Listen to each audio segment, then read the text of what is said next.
It is great to be here with you on this Friday. Kevin Thomas here with you on 3 and Out, flying solo on the show today. No Ben, he'll be back with us on Monday here on the show, but a lot to get to.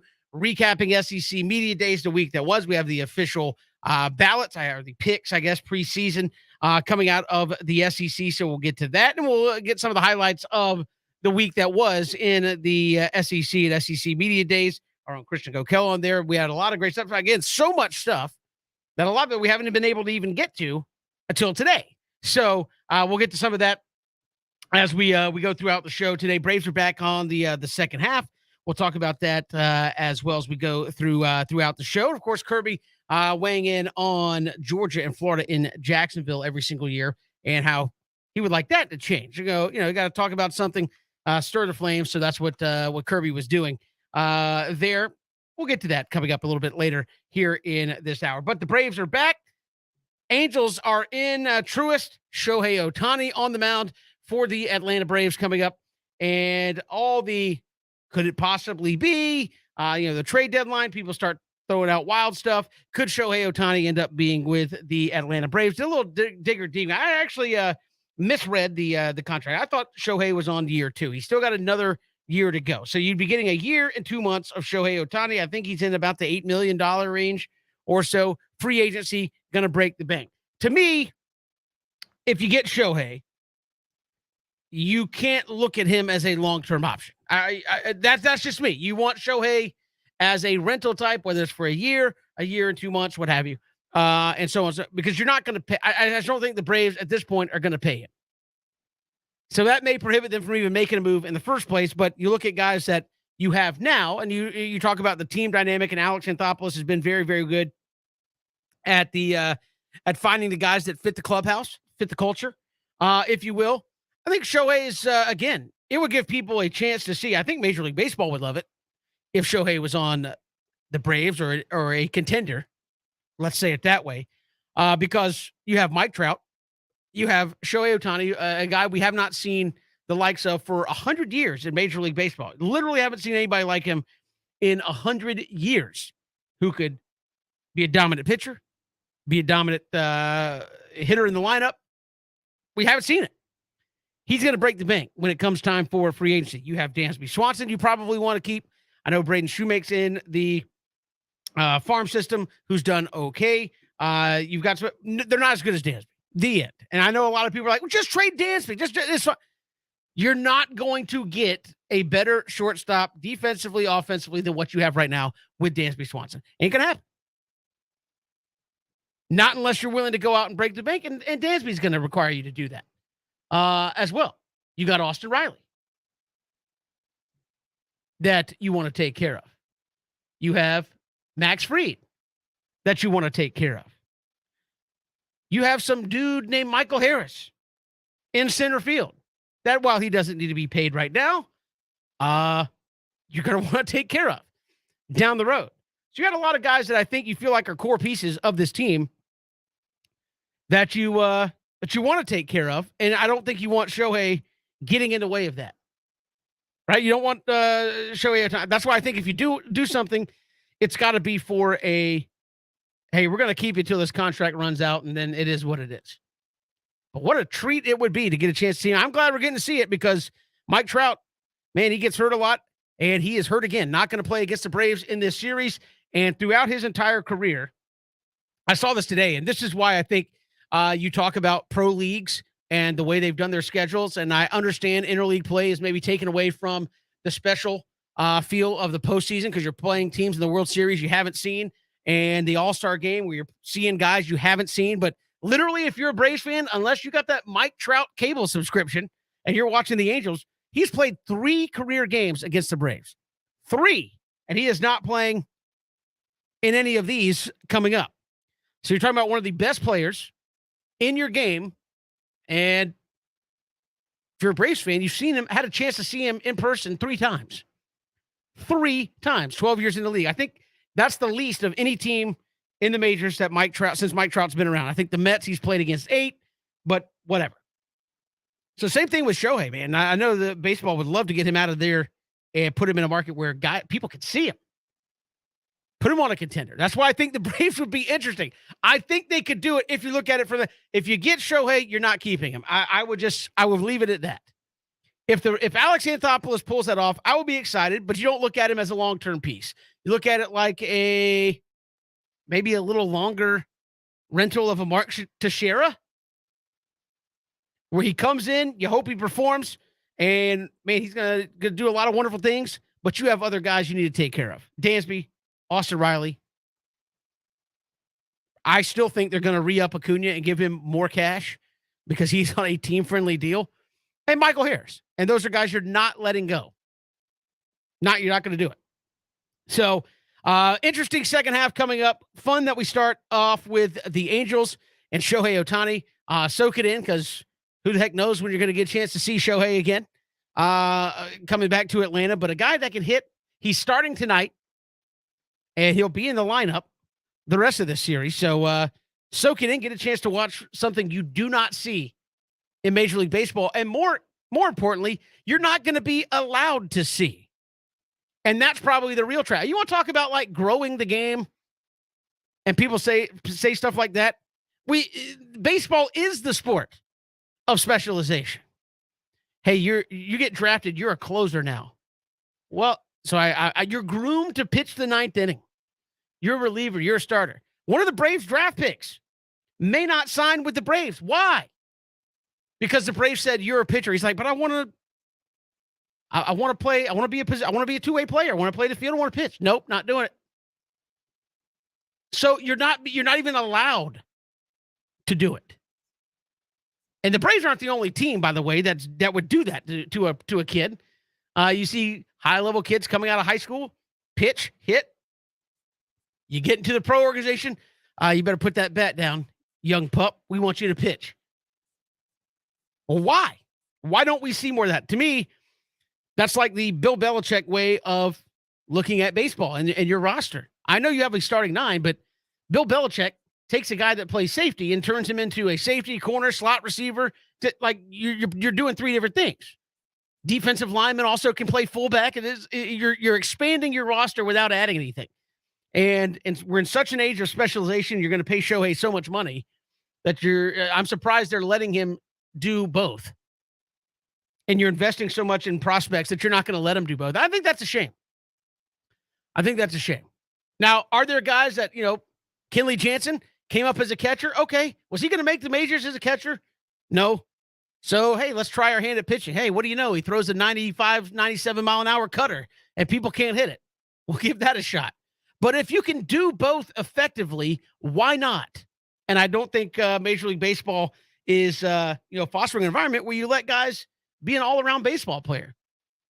I know we're living in a different age, and I'm the old guy yelling at a cloud, but let these guys do what they do. Let them be athletes. Let them showcase their ability. Guys like Shohei Ohtani shouldn't be uncommon, in my estimation. There's been guys that could do it, and by and large, they get told not to. Put the bat down. You throw 97. Well, why can't I throw 97 and hit bombs and doubles? I mean, like, what's wrong with that? And now with the DH, maybe more guys will be encouraged to do it. I don't know. We'll see. But we start the second half. I think we're looking to see if Ronald Acuna can have a big second half. If he does, along with some other guys, Braves, I think, are really going to take off. They're 2.5 behind the Mets. The Mets are hosting the Padres this weekend. And if you start looking, you have to look at these things post All-Star break. You're +6 in the wild card standings. Actually, you are the top wild card team right now, 6 games up over the first team out of the playoffs, however you want to look at that. So there's 3 wild card teams. The Braves would be the first of those as things sit today, and they got a 6-game advantage over being bumped out of a wild card spot. So if that's how you want to look at it, that's where we start tonight. So it should be a lot of fun. Ohtani in the house. Soak it up. You don't get to see the Angels a lot. You don't get to see the Angels a lot at 7 o'clock East Coast time. So soak it up, enjoy it for what it is, and it should be a lot of fun. We got so much to get to here on 3 and Out. Hit us up on Twitter at Pigskin Radio. We are streaming live at ESPNCoastal.com. We'll, again, check in throughout some of the best moments of the SEC media days this week. Also, we have the official media ballot where they put out their projections, their predictions for the league. Not really a lot of surprise there, but some. And why people waste their vote, I'll never know. But we'll get to that coming up later on the show as well. But so much to get to here on this Friday. Again, hit us up on Twitter at Pigskin Radio. We're streaming live, ESPNCoastal.com, on Facebook, Twitter, and YouTube. We encourage you to go to our YouTube channel, ESPN Coastal, there on YouTube, and you can follow along with us as well. We'll come back. We'll hear from Kimberly Bowden, College Football Hall of Fame. They were ground zero there for the SEC Media Days this week. And if you've not been there in Atlanta, it's an absolutely wonderful place. If you love college football, it is worth the trip. And you can kind of, double team some things. If you go up there for Georgia, Oregon, the College Football Hall of Fame is right, literally walking distance from Mercedes-Benz Stadium.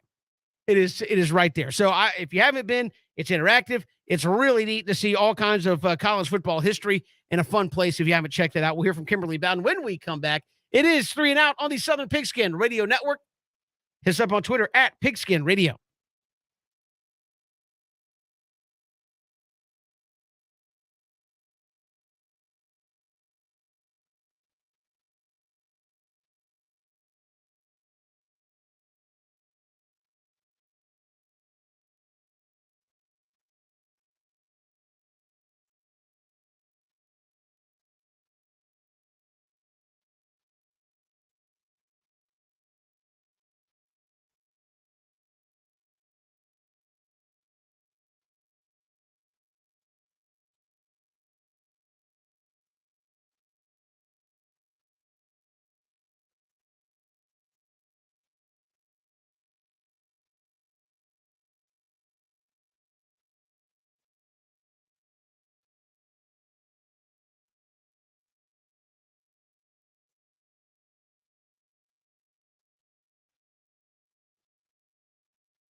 Good to have you back. Here it is, 3 and Out on this Friday. Kevin Thomas here, flying solo on the show, but a lot to get to here, nevertheless, as you've got the SEC Media Days. The media poll is out, preseason. Some surprises in terms of individual votes, but you probably know where the SEC media members ended up with this thing and who they think is going to win the SEC here in 2022. We'll get to that coming up, though, in just a little bit. And throughout the show, we're going to check in a long week of SEC football coverage. Our own Christian Gokel was on there. So much stuff to get to. We actually weren't able to get to it all while we were there. So we have a lot of interviews and stuff that we just have not been able to get to here on the show, and some that maybe you missed earlier in the week. But I was right there at the College Football Hall of Fame, as I mentioned. If you haven't been to the College Football Hall of Fame, it is a tremendous place to go check out there in Atlanta. If you're a Georgia fan, you're going up Georgia, Oregon, right there at Mercedes-Benz. It is within walking distance and well worth the trip to go check out there in Atlanta. But our own Christian Gokel sat down with Kimberly Boudin, President and CEO of the College Football Hall of Fame. Welcome back into ESPN Radio. Christian Gokel coming to you live from the College Football Hall of Fame, home of the SEC Media Days 2022. And I can't think of a better person to talk about this event and everything that the College Football Hall of Fame has to offer than our next guest, the CEO and President of the College Football Hall of Fame, Kimberly Boudin, joins us here. Kimberly, I really appreciate the time. I know, exciting time, College Football Hall of Fame, and just having college football players in the building. It's just got to be exciting for you guys. It is so exciting. First of all, thank you for having me. I can talk about the hall all day, and yes, it is nice to feel like we're kicking off the football season and just have players and coaches and just all the excitement back in the hall. Now, bringing SEC Media Days in here, so Georgia obviously is going to be a big crowd, but to have the history that comes along with it, what went into the conversation for you guys? They play the SEC Championship in Atlanta. What went into the conversation for hosting this year? Sure. I think that when the SEC really started considering moving from Hoover, Alabama, which they hadn't been outside the state of Alabama right. For many, many years, Atlanta was a natural kind of first step because the SEC championship was played here and it is such a central location. I mean, Atlanta is a 2-hour flight from 80% of the country. Sure. So we actually hosted our first SEC Media Days in 2018. And so this is our second. It was a huge success, and we were scheduled to have them back in 2020, but that wasn't to be. So yeah, obviously, a lot of things weren't to be that year. Exactly. But no, we are so grateful to have them back this year. Now, we talked about SEC Media Days being here, but the city of Atlanta, going back to just the concept of the College Football Hall of Fame, what was it about the city of Atlanta? Was it the central hub, just being in the heart of just college football country? Yeah, you hit the nail on the head. I mean, it's about being a hub. It's about being, a huge tourist destination, a huge convention destination. And our location is kind of right in the middle of the sports and entertainment and tourism, mecca of Atlanta. And so we, the destination was perfect. And we opened our doors in 2014. So we turned 8 in August. So when did the conceptualization around this really start? Because you said 2014 when it opens, but obviously a lot of years of work go into it before you guys open this. When did that conceptualization really start? I would say it started in around 2010. Okay. And that was well before I was involved in the project, but I have the opportunity to kind of learn the history and talk to and work with many of the incredible minds that helped bring the Hall of Fame to Atlanta. And so with, people like the Chick-fil-A and the Chick-fil-A Peach Sure. Bowl, and people just really rallying around, bringing the Hall of Fame to Atlanta, feeling like we were the natural destination for it. They worked really hard to get it here. So if you had to explain to somebody, because we hear Hall of Fames all the time, right? And I think for a lot of people, that just means it's a collection of people who are really good at the sport, right? But there's so much more that goes on here and so much more history to it. So if you had to explain to someone kind of the mission and the goal is of the College Football Hall, what would it be? Sure. It is first and foremost, the Hall of Fame was established in 1951 to immortalize the greatest players and coaches in the game. as role models for future generations. So we're the keeper of those stories, but it is our job to tell those stories so that other people can be inspired by the incredible coaches and players that we house here. The second part of that is to also preserve the passion, the traditions, and honor the fan bases. Right. The game wouldn't be what it is without the culture that surrounds it. And so we're proud to have a fan experience that celebrates all that's great in the game, in addition to the actual Hall of Fame. Again, honoring the players that really make what we watch on Saturday so truly special. But yes. You mentioned it, traditions, those are obviously honored all the way through here, all the different players. But hands-on stuff too. So if the families coming, people are coming to experience this, it's not just walking around and looking at stuff. You can get absolutely involved. Absolutely. Most people think museums, shh, be quiet. Yeah. We want you, we want you to sing your fight college song. Football. Heck yeah. We want you to sing your fight song at the top of your lungs. We have fight song karaoke. We give you the words and the music. We have an ESPN game day desk where you can, sit down between Reese and Desmond and pick the winner. We have virtual face painting. We have a performance challenge where you can do a combine-like drill. So very hands-on, very interactive, but also, very uniquely integrated with historical artifacts to kind of bring it all together. And so, again, just a really wonderful area. If you're ever in the city of Atlanta, come in. I know everybody listening to this right now is a college football fan, so come in, check out the College Football Hall of Fame. And it's a special event going on right now with SEC Media Days, but you can't be the CEO of the College Football Hall of Fame and see all the stuff that goes on without having a favorite story or two that you've been able to learn since being here. Any one stick out in particular for you? Well, I think one of my favorite moments, it happened in 2017, and it definitely has stuck with me. And that was Peyton Manning was going into the Hall of Fame that year. He's being inducted, and he was here. Tennessee was playing Georgia Tech in kickoff game, and he wanted to see the hall. He hadn't seen it. His dad, obviously Archie's already in the hall, and he has an exhibit on the other side, Ask the Player. So it's interviewed Peyton, and so he, comes in the building. We bring him in the back door. He's walking around. The whole place is decked out in orange. Right. Rocky Top on loop, and fight song karaoke. Anyway, he went to see his exhibit. And this lady decked out head to toe in orange was literally like clicking on everything, listening to him like it was the gospel. And she turned around and he was standing right there. And that moment, just the look on her face and he was so gracious. That was just really stuck out, for me, it really stood out. And when he went up to the third floor, everybody could see him from the ground floor up, and Rocky Top broke out spontaneously in the building. The entire building started singing Rocky Top. That's amazing. Kimberly, so that's what college football is like. Absolutely. Kimberly Bowden, the CEO and president of the College Football Hall of Fame, kind enough to take some time with us here on ESPN Radio. Now, I'm sure you guys absolutely involved in the sport of college football as we see it in present day. What are some of the incentives and what are some of the things that you guys are doing right now inside the world of college football and in and around the community? So, we take our position, kind of as that good housekeeping seal of approval. And right. Again, as I mentioned, the keeper of those stories, to try to create compelling ways to engage and inspire. So from a community standpoint, we have developed social justice curriculum that we have pushed out both virtually and we have a guide where kids can actually come through the hall and experience it, but we have the opportunity to engage if you're not actually here. So the social justice piece is very important to us. Ties in nicely with our HBCU exhibit, which is right behind you. We have created a new technology curriculum in partnership with Microsoft. The entire building is powered by Microsoft. And, we talked about all the interactives, and it's RFID enabled, and there's so much cutting edge technology here that we felt like being able to use football and use this fun experience as a way to engage students in technology discussions would be very beneficial.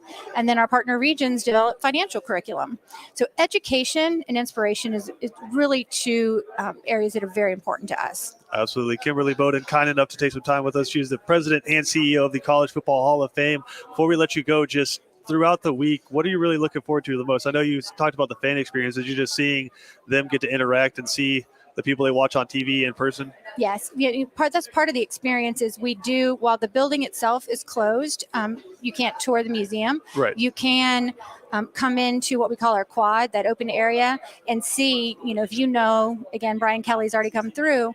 We had LSU fans lined up, and we're encouraging fans to come in and do that at no charge, so they can see their favorite players and coaches that they watch on television, and that's a pretty special thing to see. And honestly, I'm excited to have the vibe in the building. I mean, people are excited to be here, and we're excited to be able to provide the venue.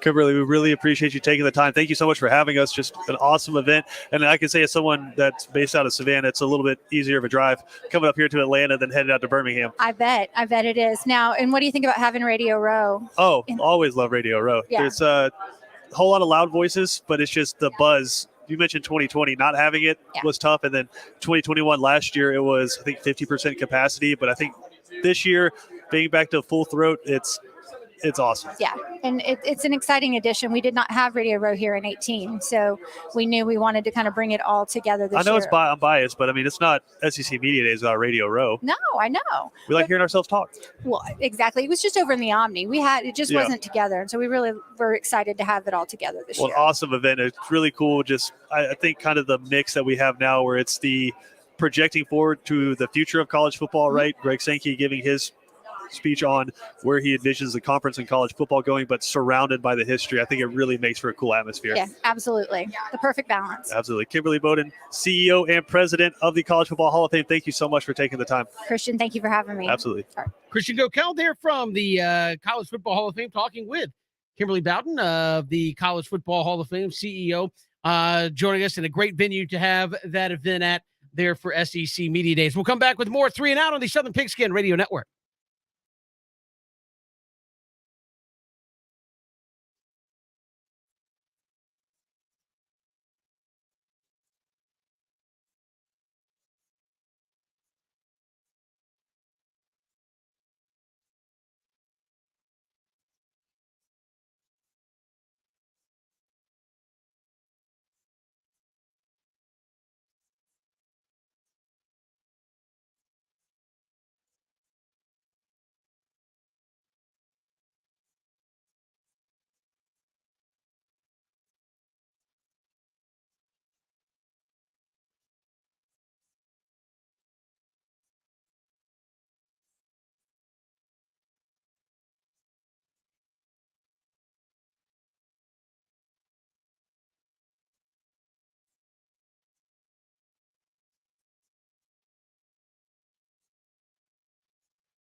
Good to have you back. Here it is, 3 and Out on this Friday. Kevin Thomas flying solo here on the show. We'll get to the SEC media ballot, in which that got released earlier today. And not really a surprise as to who they feel is going to win it at the top, but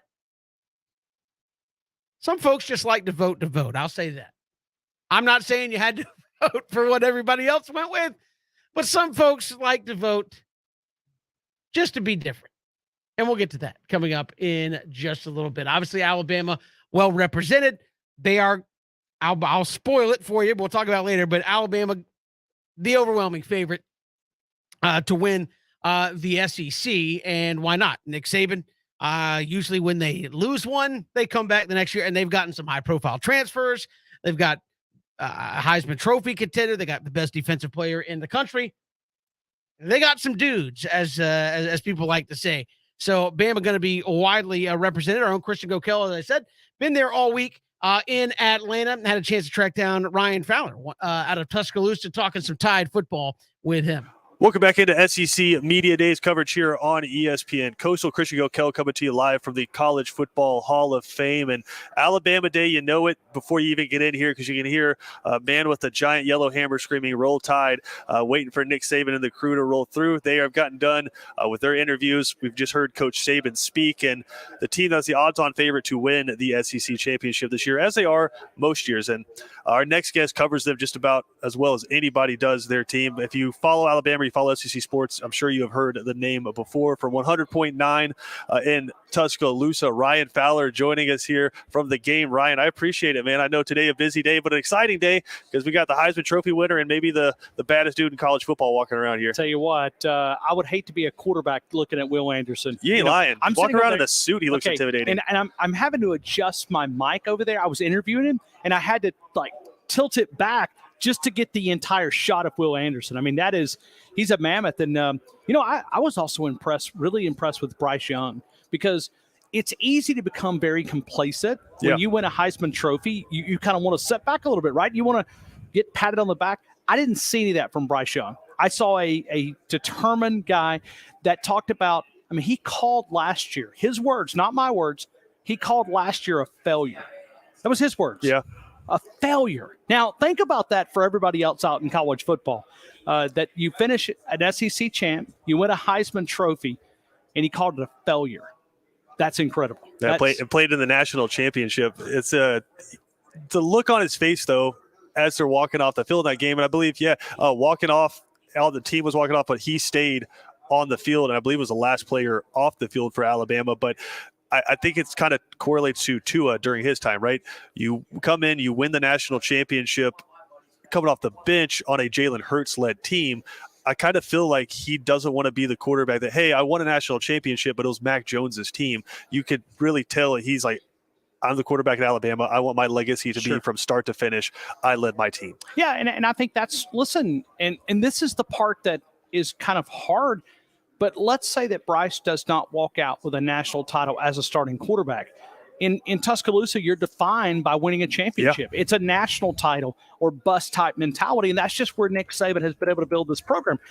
Bryce Young, probably the most talented quarterback to come through, but it's all about winning that national title. I think he understands that too, that it's all about winning a national title. If you're able to do that, then it's a success, because if he walks out of Tuscaloosa, he won one as a backup. But he's got to win one as a starter, and that will be the way that his legacy is defined. But the one thing that, if you combine hunger and talent together, because this team is one of the most talented teams, if not the most talented team in college football, well, then when you combine it with a level of hunger that we're talking about, hey, these guys are ready to go out and prove what happened last year was a mistake, and to be able to take that wrong and make it a right. If they're able to do that, we're talking about a historic season in Tuscaloosa. I've covered Nick Saban since he got off the airplane in 2007.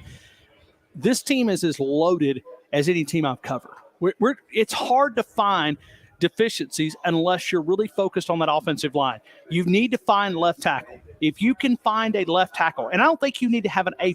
Yeah. If you can find a B-, C+ left tackle, then I think you can really have a historic season. Yeah, so let's talk about that offense, right? So you lose two players before the end of the season that were game changers, right? And John Mechie and Jamison Williams, two of the best wide receivers in college football, both guys drafted in this past NFL draft. Brian Robinson, say what you will about him. I know maybe not the most flashy running back, but a really, really strong college football running back. You lose all of those pieces. You lose one of the better offensive linemen Nick Saban's had at Alabama, and Evan Neal, just a freak of a human being. You lose a ton of talent. A starting tight end, even though that was more of a I guess, disagreement between him and the head coach heading out to Texas, right? So lose so much talent.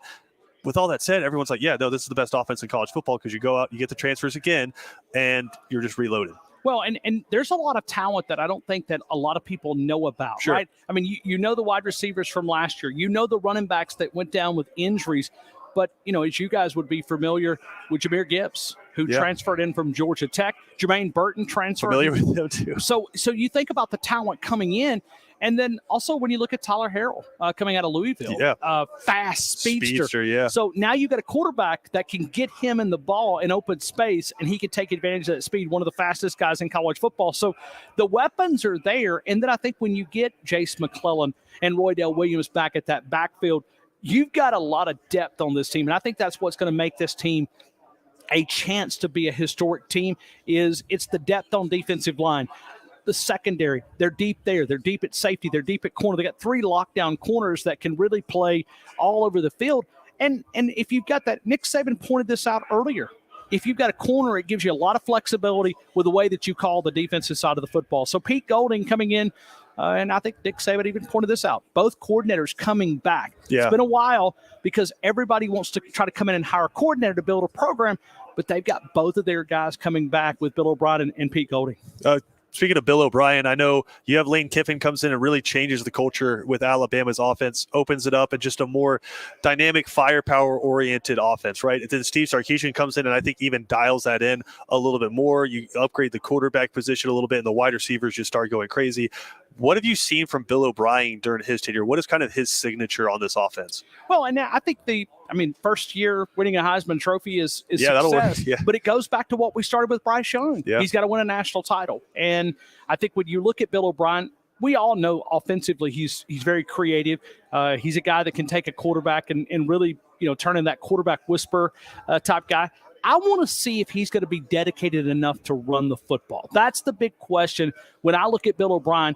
This offense, they got some weapons at wide receiver. They got a quarterback that can stretch the field. He can make all the throws. But will they be committed enough? Not just to run it one or two plays, but to be able to soak on those backs, to be able to lean on Jace McClellan, Roydell Williams when they recover from that injury, and then Jahmyr Gibbs. But then you've got a stable guys like Trey Sanders, who was a 5-star coming out of Bradenton, Florida, IMG Academy, who started to kind of pick it up coming off the car accident a couple of years ago where he had a major car accident and really should have probably even played, but he was cleared. And he kind of worked his way back slowly. You would expect that he would have a significant role. But that's my biggest question. Will Bill O'Brien be committed enough to running the football? That's the $1 million question. And you got a good one there in Jahmyr Gibbs. Flipping over to the defensive side of the ball again, we're joined by Ryan Fowler from Tide at 100.9 in Alabama. The defense, I think, has a chance to be one of the better ones under Nick Saban, especially getting after the quarterback, right? We all know Will Anderson, and probably the best player in college football. Should have been in New York last year. We had Joe Tessitore on who said he should have won it last year, and it's hard to disagree with him based off those numbers. But you have Will Anderson. He's a known commodity. I think a lot of fans got introduced to Dallas Turner in the national championship game. A dude was a true freshman playing in the biggest stage in college football and dominating against a really good offensive line.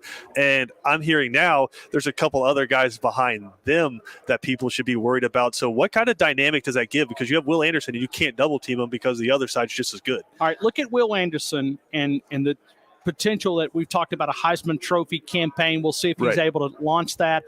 Well, you look at Dallas Turner as a true freshman. He'd really reset Will Anderson's freshman numbers. So he surpassed Will Anderson on his freshman numbers. So Will came in, instant impact guy. Well, Dallas Turner surpassed that. Well, there's another name behind Dallas Turner by the name of Chris Braswell. Know the name Chris Braswell because he's going to be one of the next superstars on that side of the football, especially at that edge position. So keep your eye. They've got 3 they've even got packages where they put 3 edge rushers on the field at the same time. So not only do you have to worry about Dallas Turner and Will Anderson, double-digit sack guys, but then you got to find a way to go, okay, where's Chris Braswell? And then Henry To'oTo'o is another guy that can also get after the quarterback, a very, powerful inside guy that can play both the run and the pass. So they're going to create, combined with that secondary, which we talked about a couple of minutes ago. Yeah. You got lockdown corners, you got great safeties. That combination, I think Alabama may be able to set their personal sack record when you talk about team. And I think it goes back to 52, 55 in a season. And that was back 2016. I think they'll go past that when we talk about total team sacks this year. I don't know what the SEC record is. I don't know if they'll surpass that.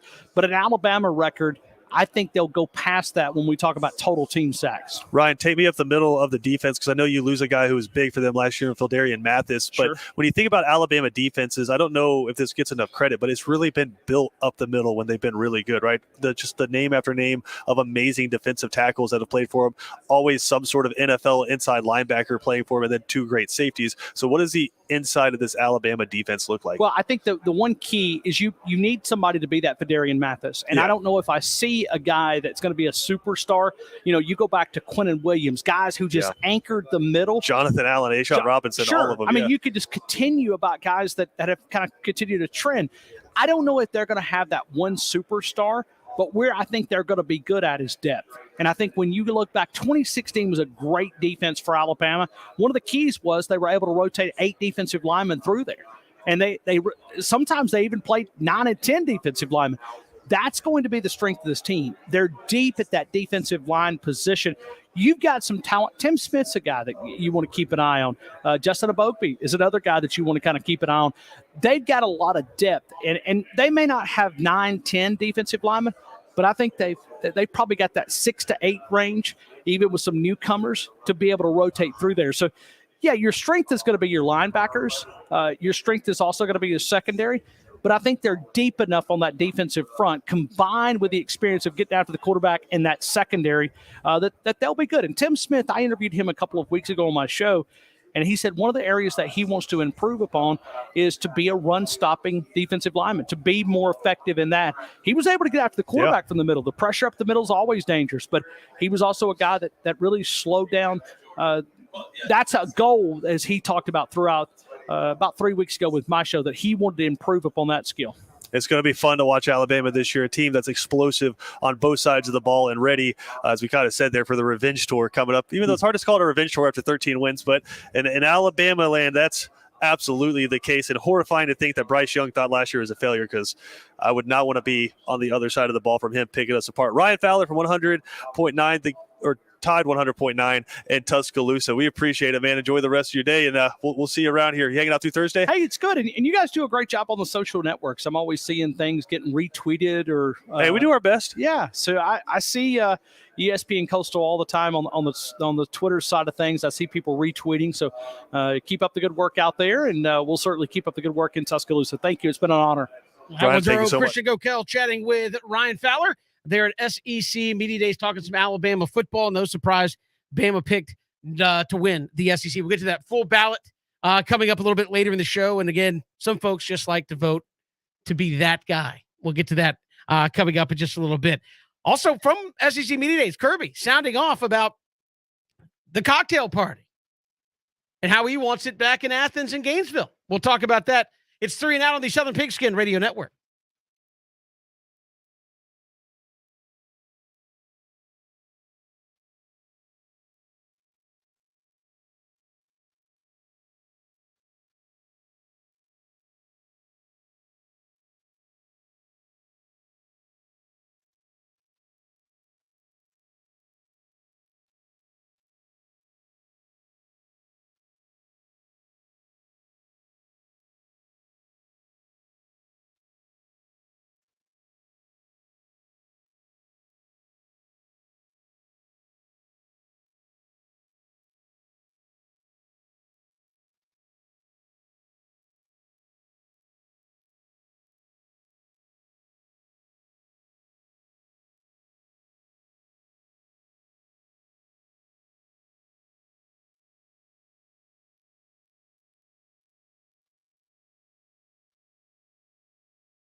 Good to have you back here on this Friday. Kevin Thomas flying solo here on this Friday. We'll get to the SEC media poll that is out for preseason, where everybody else fell. I think you mostly know who are going to be the top two choices. We'll get to that. We'll also hear from Eric Kane, Joe T, Jake Crane, Ryan McGee, and more still to come on the show as we hit some of the best moments from SEC Media Day, some of the stuff we just haven't been able to get to here on the show. And we'll have Angels and Braves. Shohei Ohtani pitching tonight for the Angels. So a chance to see something that you just don't see in Major League Baseball. A guy that's going to pitch tonight and play the field tomorrow and the rest of that series. So a lot to get to as far as that goes on the show. But one thing that, obviously Kirby didn't get out of SEC Media Days without saying, hey, Georgia and Florida, he kind of went back and forth with Tim Tebow. Like, hey, don't you want to come to Athens and go to Gainesville and get that? And, we're playing a neutral site game and against Oregon. Come on. That's not exactly the same thing. That's going to be mostly Georgia fans with some pockets of Oregon fans there. But you get the 50-50 in Jacksonville. I think most folks that have made it a trip enjoy it. It's obviously great for South Georgia and the economy up and down the coast as folks come in to do it. But Kirby's saying, it's a recruiting thing. Don't get the recruits to come to our biggest games. And, I'll say this. Kirby complaining about recruiting disadvantages is kind of like Nick Saban saying, if it weren't for all these colleges with all their booster money, maybe we'd have a different deal going. Like, Kirby, you're fine. Like, I don't know if anybody's going to say you're at a recruiting disadvantage when you've had a top 5 class pretty much the entire time you've been in Athens.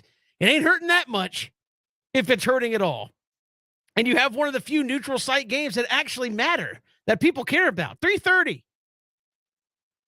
Heck, people know it's Halloween when you play. Right? It's the same time. How do you know it's Halloween? Georgia and Florida are getting ready to play. Again, this is such a strange argument that folks keep wanting to get this game moved. And I've heard a lot less Georgia fans complaining about it since they've smacked the Gators around a few times here recently. It used to be like, oh, yeah, this is ridiculous.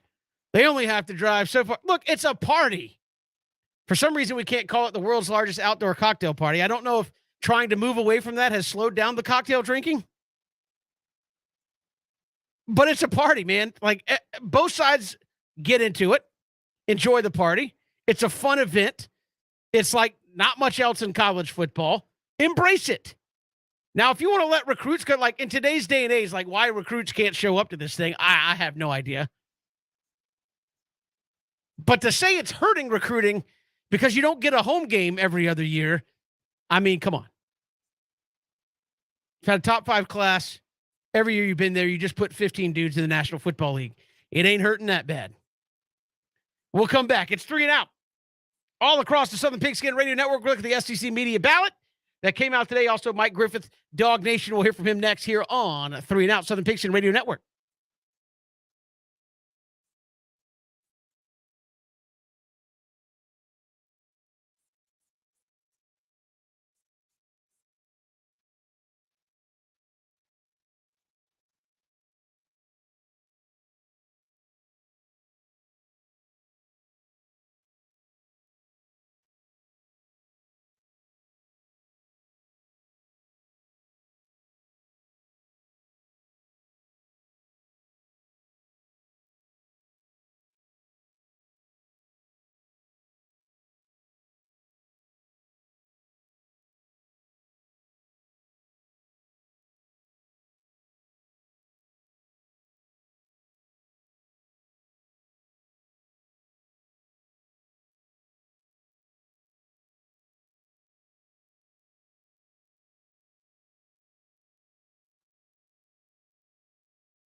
Welcome back. It is 3 and Out here on this Friday. Kevin Thomas flying solo here on the show today. We'll get to the SEC media poll, which was put out earlier today by the SEC. Let you know how the media members voted. Not a real surprise at the top, although some people want to be that guy when it comes to voting in these things. We'll get to that coming up in just a little bit. Let you know where the media sees this thing shaping up. This hour here from Eric Kane, VolQuest as well, talking about Tennessee.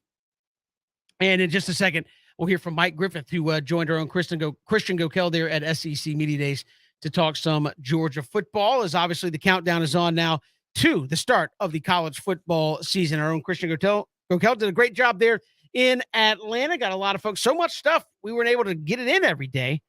And he sat down with Mike Griffith of Dog Nation and had a chance to talk to him about the Georgia Bulldogs. They are the defending national champions, and some folks kind of seeming like kind of brushing that off a little bit,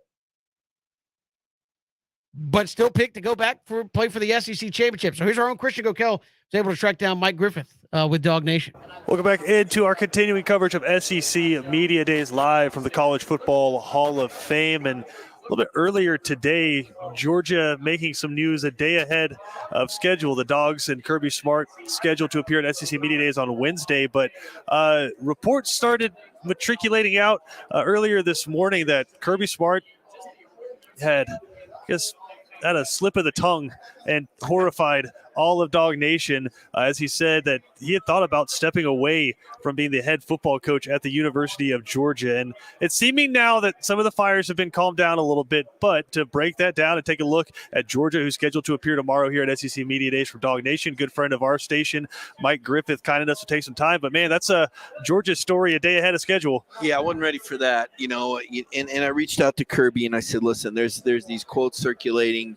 Do you want to provide any context to this? And he said, man, you guys must be desperate for a story. I was just talking in the context, but he did say that he was ready to step down and resign because of the workplace demands. Sure. After COVID, they'd been working every night. They'd been working till midnight, grinding away. His staff was exhausted. And, in the context of the quote, full context, he's saying, you have those days where you're just ready to. And so we've written a story on dognation.com with Kirby clarifying what he said. But, there's more to the story. I mean, the Jacksonville game. I mean, everybody talks about, well, he wins even. You're asking Kirby to do even more by losing that home game. And I tied in the fact that his contract is not yet been signed. Yeah. And Jerry Moorhead stood right in front of us in Greensboro at the Georgia Spring Meetings the end of May and said, oh, yeah, it's going to be done in a few weeks. Well, by my math, that's June.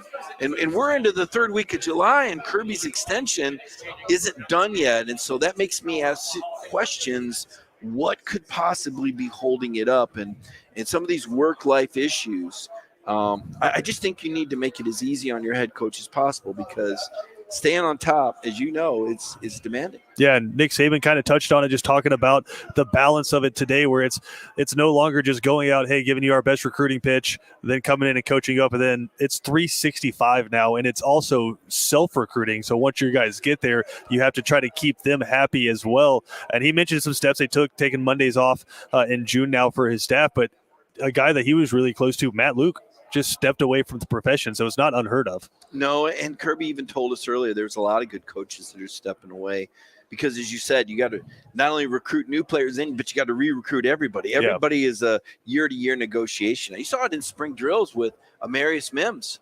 Halfway through spring drills, Amarius Mims steps away from the Georgia program, and he's visiting Florida State.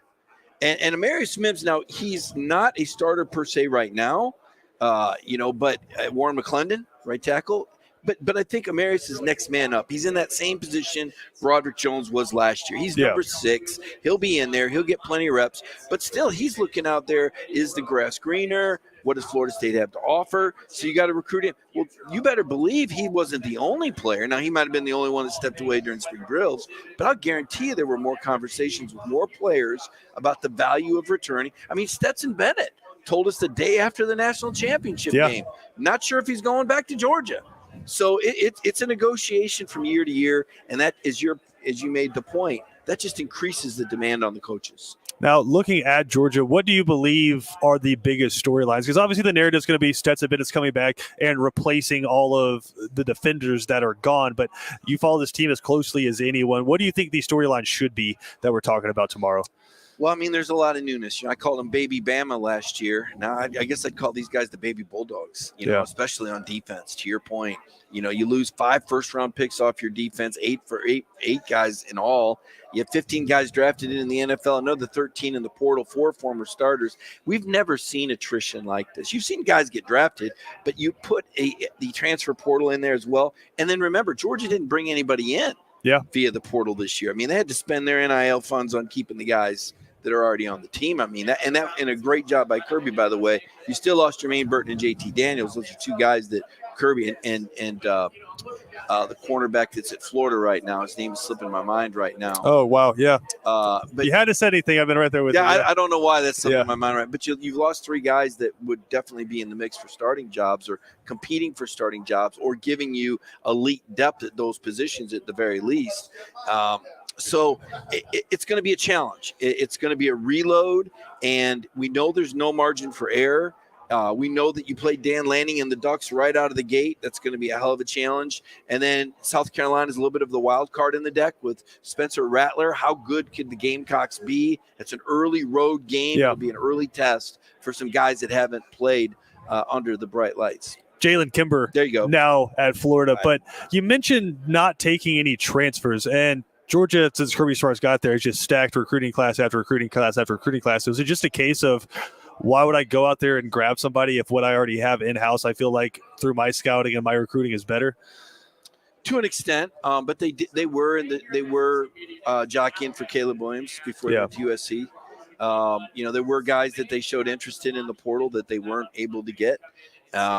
But to your point also, I do think that Kirby likes what he's brought in. I think it was a very strong recruiting class. I think it's the best cast of DBs that he's ever brought. How quickly can you get these guys in sync? We know Georgia plays very complex NFL-style defense. There's a lot of read in that match zone, a lot of mental coordination with the switches that take place that can only be learned and groomed and greased by repetition. So I think Georgia has the talent to win the SEC, but they've got to come together fast, and they've got to avoid the pitfalls. I mean, they're playing a lot of second-year quarterbacks. I mean, when you've got a guy like Will Levis or Hendon Hooker, perhaps Spencer Rattler, that gives you a puncher's chance. You get a hot quarterback playing a great game that can extend plays, Bo Nix. That can make it hard on a young defense, and it could put pressure on the offense that, quite frankly, the offense didn't have to operate under very often last year. Yeah.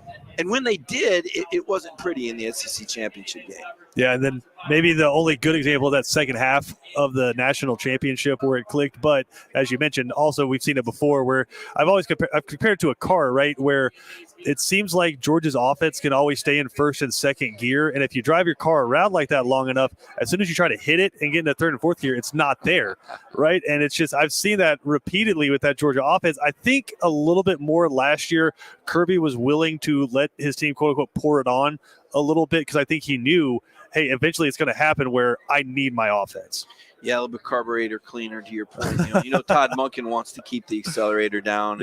And I wonder now, and maybe I'm overreacting, and maybe this isn't true, but I do wonder after losing Arch Manning to Texas, after losing the legacy kid from Buford, Alabama, maybe Kirby's got to look at this and say, even though we are a team first team, skill position guys do want to put up numbers. Yeah. Quarterbacks want to throw the ball, and running backs want to get a number of carries. Now, Georgia's succeeded by spreading carries out. Georgia's succeeded by with a very balanced offense in running the ball 13 out of 14 times. We saw Dejon Edwards get 13 or 14 carries in one quarter in one game. Very promising prospect, by the way, a young player. But I think Kirby has to reevaluate, reassess what's going to help him win championships. And I think recruiting is integral to that. And if you need to throw the ball around a little bit more, to get some marquee quarterbacks and recruits, then I think that's what you're going to see Georgia do. Now, one thing they haven't failed to recruit is really good inside linebackers, right? We've seen Roquan Smith, how amazing he was. Nakobe Dean might have been better during his time. Do they keep the streak going? And if they do, who's the guy? Yeah, Jamon Dumas-Johnson. I mean, this guy hits. They call it Pop? Yeah. They call him Pop because he looks like Pop. I like calling him Pop because of the way he hits. This guy hits like a train. You know, Monty Rice is another inside linebacker in the NFL, to your point. Quay Walker was a first-round draft pick. I mean, they've had some very special guys there. I like Jamon Dumas-Johnson. I think he's more of the same. I think he's elite. I think Georgia, just like, I look at Alabama and I say, okay, they can't lose Bryce Young and they can't lose Will Anderson. They got two linchpin guys. Who does Georgia have that you can't lose? Well, you can't lose Jalen Carter. He's dynamic in the middle. He's a game-changing talent. You can't lose Christopher Smith. He's your policeman back there. He gets everybody lined up, set up in your secondary. And I don't think, even though he's a first-year starter, I don't think you use Jamon Dumas-Johnson. I think the guy is that good. I want to kind of do a coaching staff reset with you because there have been some bigger changes. Addition as well from some guys that were already there. Let's start with that. Scott Cochran is back, and now we kind of know what was happening last year where he announces he's a year sober, which, I mean, huge congratulations to him. But also you had Stacey Searles on the offensive line. So let's start with Scott Cochran. What does he mean to have him back on the sideline and back in whatever role he's going to be able to provide?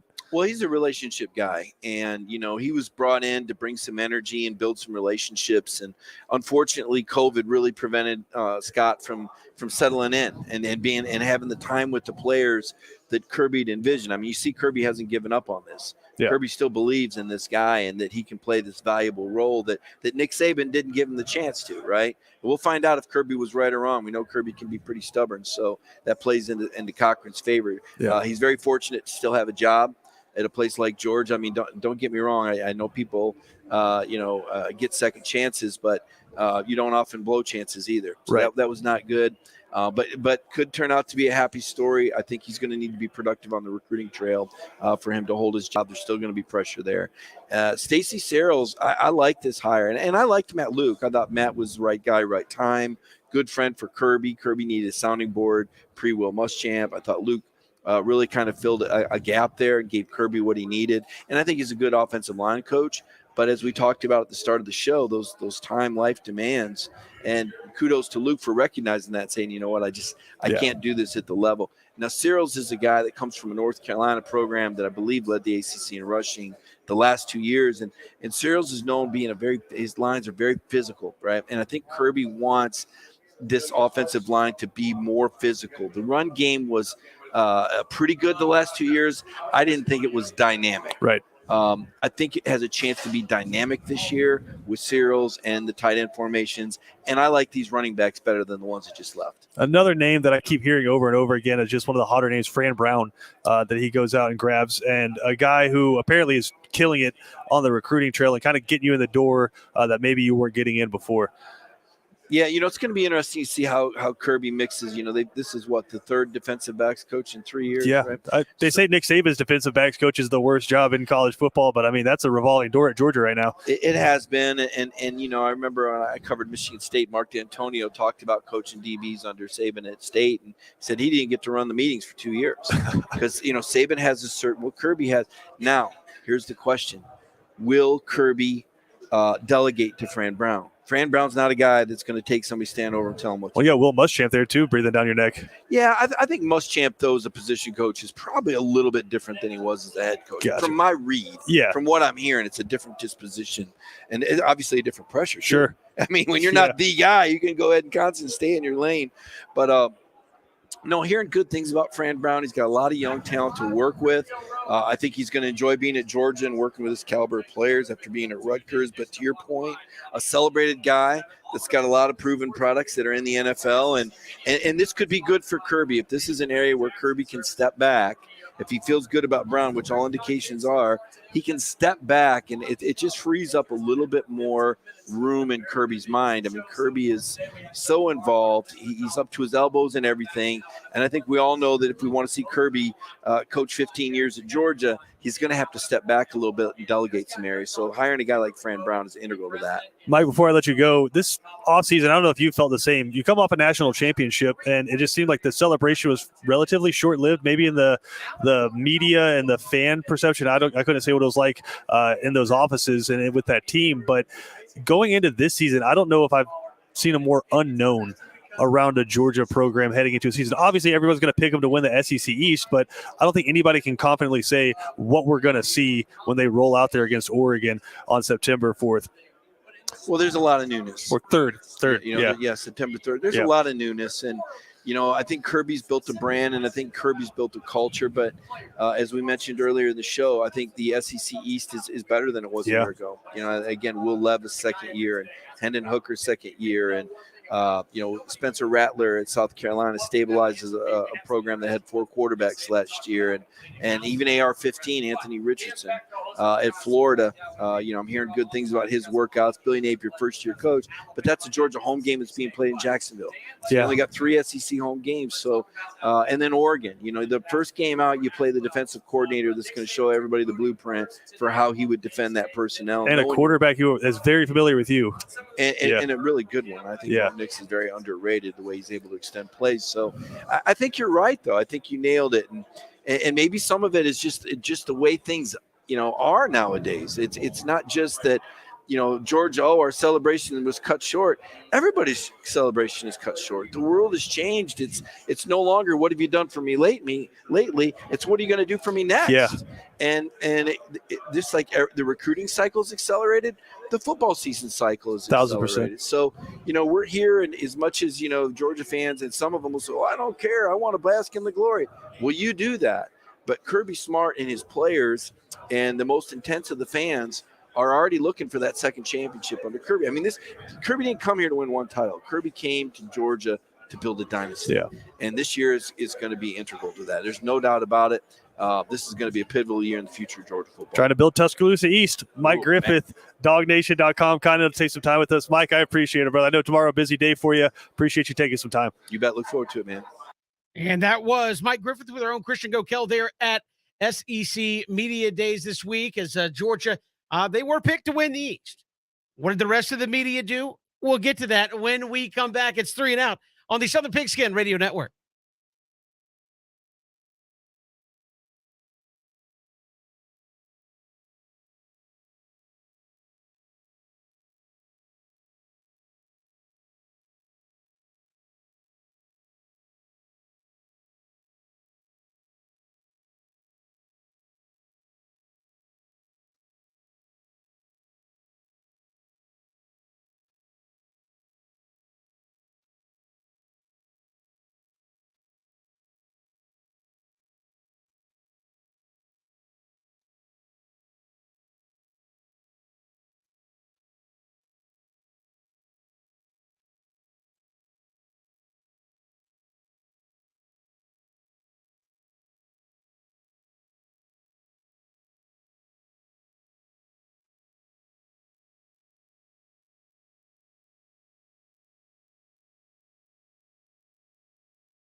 Good to have you back here on 3 and Out on this Friday. Kevin Thomas flying solo here on the show. Long week at SEC Media Days. The media vote has been put out there, and I'll give you 3 guesses who the top 2 teams are, and you probably won't need the other 2.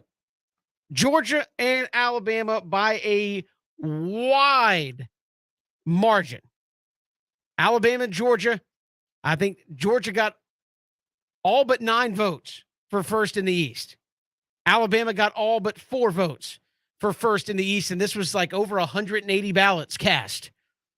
So by far, Georgia and Alabama picked to win. Alabama, the overwhelming favorite to win the SEC. 158-18, the voting for Alabama over Georgia to win the SEC. So Georgia defending national champs. A lot of people think Alabama is going to win it, the SEC this year, and be the favorite to win the national championship again. Again, that's no slight at Georgia, but the SEC, there's no league better than us. Overwhelmingly, they think 2 teams are going to get it done. There was 1 vote for Vanderbilt, not to win the East, to win the whole thing. And somebody's got to be that guy. I guess Steve Spurrier was that guy in the ACC for a long time where he'd vote Duke to win it. And you're going, Coach, why? He's like, well, I like Duke. It's like, come on. You have Duke in the top 25 in the coaches poll. That's what it was. And so somebody apparently, Clark Lee hasn't won an SEC game yet. They're winning the conference, according to one guy. Like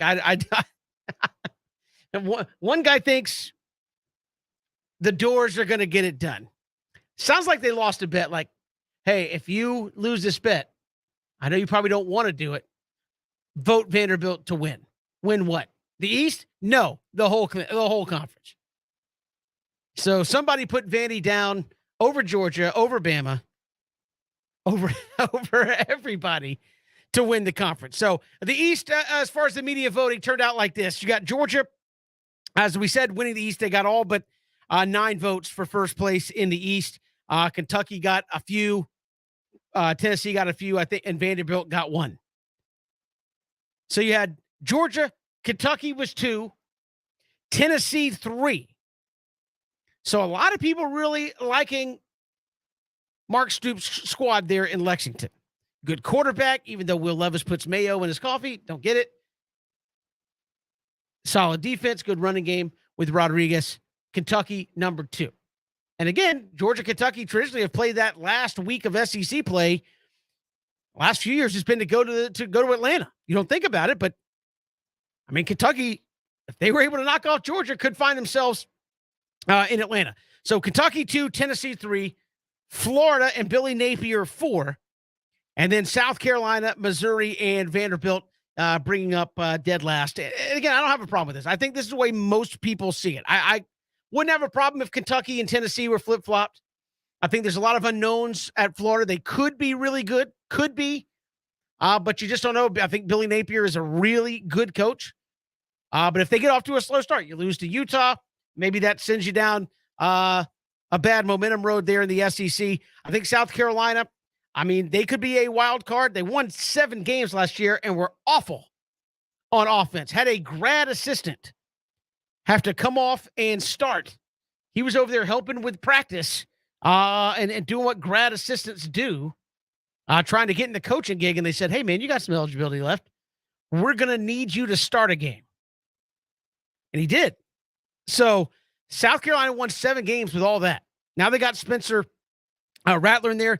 They could be a wild card. I think, could it potentially move them up as high as Tennessee in 3rd? Maybe, but I think they still have a long way to go. Missouri, who knows? I think they have really good coaching. Talent is another issue in Vanderbilt. Well, it's Vanderbilt.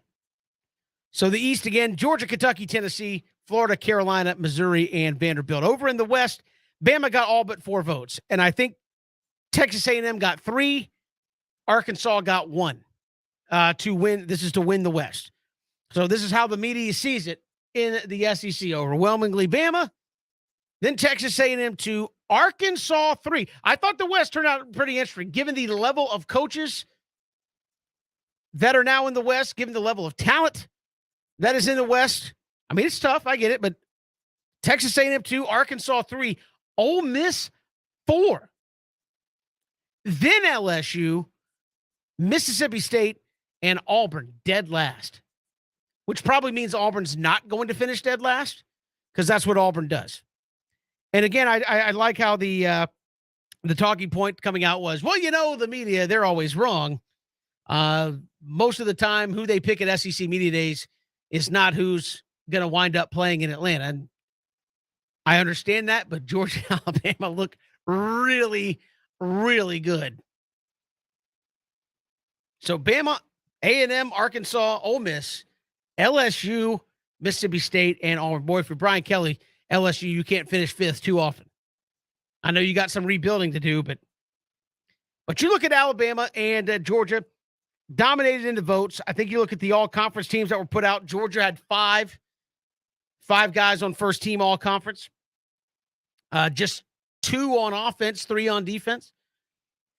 So for a team that won the national championship, I think Warren McClendon, first team all-conference, and Brock Bowers, obviously, on the offensive side of things. So 5 guys, top first team all-SEC there for Georgia, and overwhelmingly the media thinks it's Georgia and Bama. Quite honestly, if I had a vote, that's how I would have had it, Georgia playing Bama, and probably would have gone with Alabama to get it done. They had a lot of transfers in. It's Alabama. They had plenty of talent. I mean, they were in the national championship game last year anyways, when people are saying that's a year you might ought to get them. They bring in Jahmyr Gibbs, 5-star running back from Georgia Tech. They bring in Eli Ricks, 5-star corner from LSU. You get Jermaine Burton comes in from a national championship team in Georgia. Like, they didn't need any of these guys, and they get them anyway. So they're really, really good.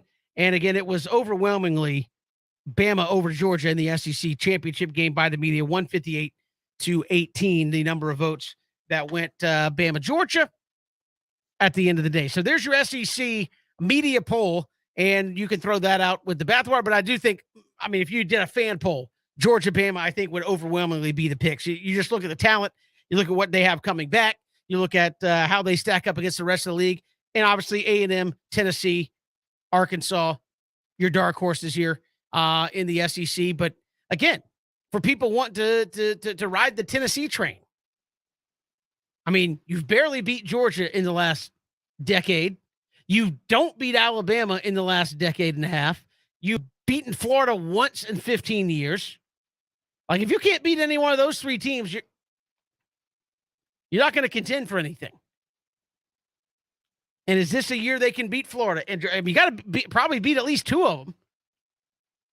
You're going to beat Bama and Georgia. You're going to beat Bama, Florida, Georgia, Florida.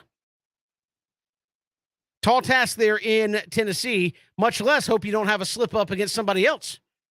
But those 3 teams, I think, when you look at Tennessee and why people say, well, why wouldn't I put them second? I mean, their 3 biggest games in the league, they don't win. I'm not saying they can't, but they haven't in a long time, consistently. They've beaten Florida once in 15 years. Alabama just rolls them. Now, it may be getting closer, but I don't believe they've beaten Alabama in about 13, 14 years. And Tennessee has what the Josh Dobbs Hail Mary and one other time in the last, 10, 12 years that they've beaten Georgia? That's it. So you wonder what happened to Tennessee that can't beat those 3 teams. And if you can't beat them this year, well, you're not going to finish 3rd in the East either. We've got more to come here. It is 3 and Out. We'll talk some Tennessee football. Our own Christian Gokel had a chance to sit down with Eric Kane of VolQuest there in Knoxville and get his take on the Vols. Is this a year they break through? Fast tempo offense. A lot of as Ben likes to say on the show, a lot of tight hamstrings at times late in the ball game. So and I feel better now that the game has stopped to slow down. We'll hear from him when we come back. It's 3 and Out on the Southern Pigskin Radio Network.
It's great to be here with you on this Friday. Kevin Thomas flying solo here on the show. Hit us up on Twitter at Pigskin Radio, streaming live at espncoastal.com and on Facebook, Twitter, and YouTube. SEC Media Days. Again, the media picking Georgia and Bama. As we mentioned last segment with our own Christian Gokel. Great job up there in Atlanta this week, talking to a lot of folks covering these teams and getting the best insight on what they think is going to happen coming up here in the SEC here in the fall. Tennessee, a team a lot of people are talking about. Fast-paced, done a little better job recruiting, overachieved a little bit last year. What can they do there in the East? Media picks them third.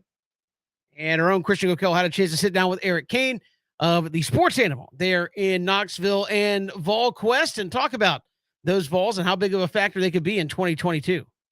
Welcome back into ESPN Radio's continuing coverage from SEC Media Days 2022. Final day here at the beautiful College Football Hall of Fame, and Tennessee up on the docket. Excited to hear what Josh Heupel has to say, and of course we get our get to interview Hendon Hooker, one of our dark horses, as a guy who potentially could be pushing for New York at the end of the year. And to break it all down with us from 991, the Sports Animal in Knoxville, and also the Locked On Vols podcast, Eric Kane, good friend of our show, kind enough to sit down with us. I know busy day for you, man, but it's got to be exciting to hear what Josh Heupel has to say coming into his second year. Yeah, you know, we've been here all week long, and it's been fine. I mean, it's exciting seeing all the different players and coaches and college football, who's who, right? But the team you cover is finally here on the last day, so it'll be good to get up there and hear what Heupel has to say. And, of course, Cedric Tillman, Hendon Hooker, and Trey Flowers. I view it as the official start of college football. Oh, for sure. And we're finally just narrowing it down to where we're just talking about the 2022 season, and that's the fun part. So there's Georgia and there's Alabama,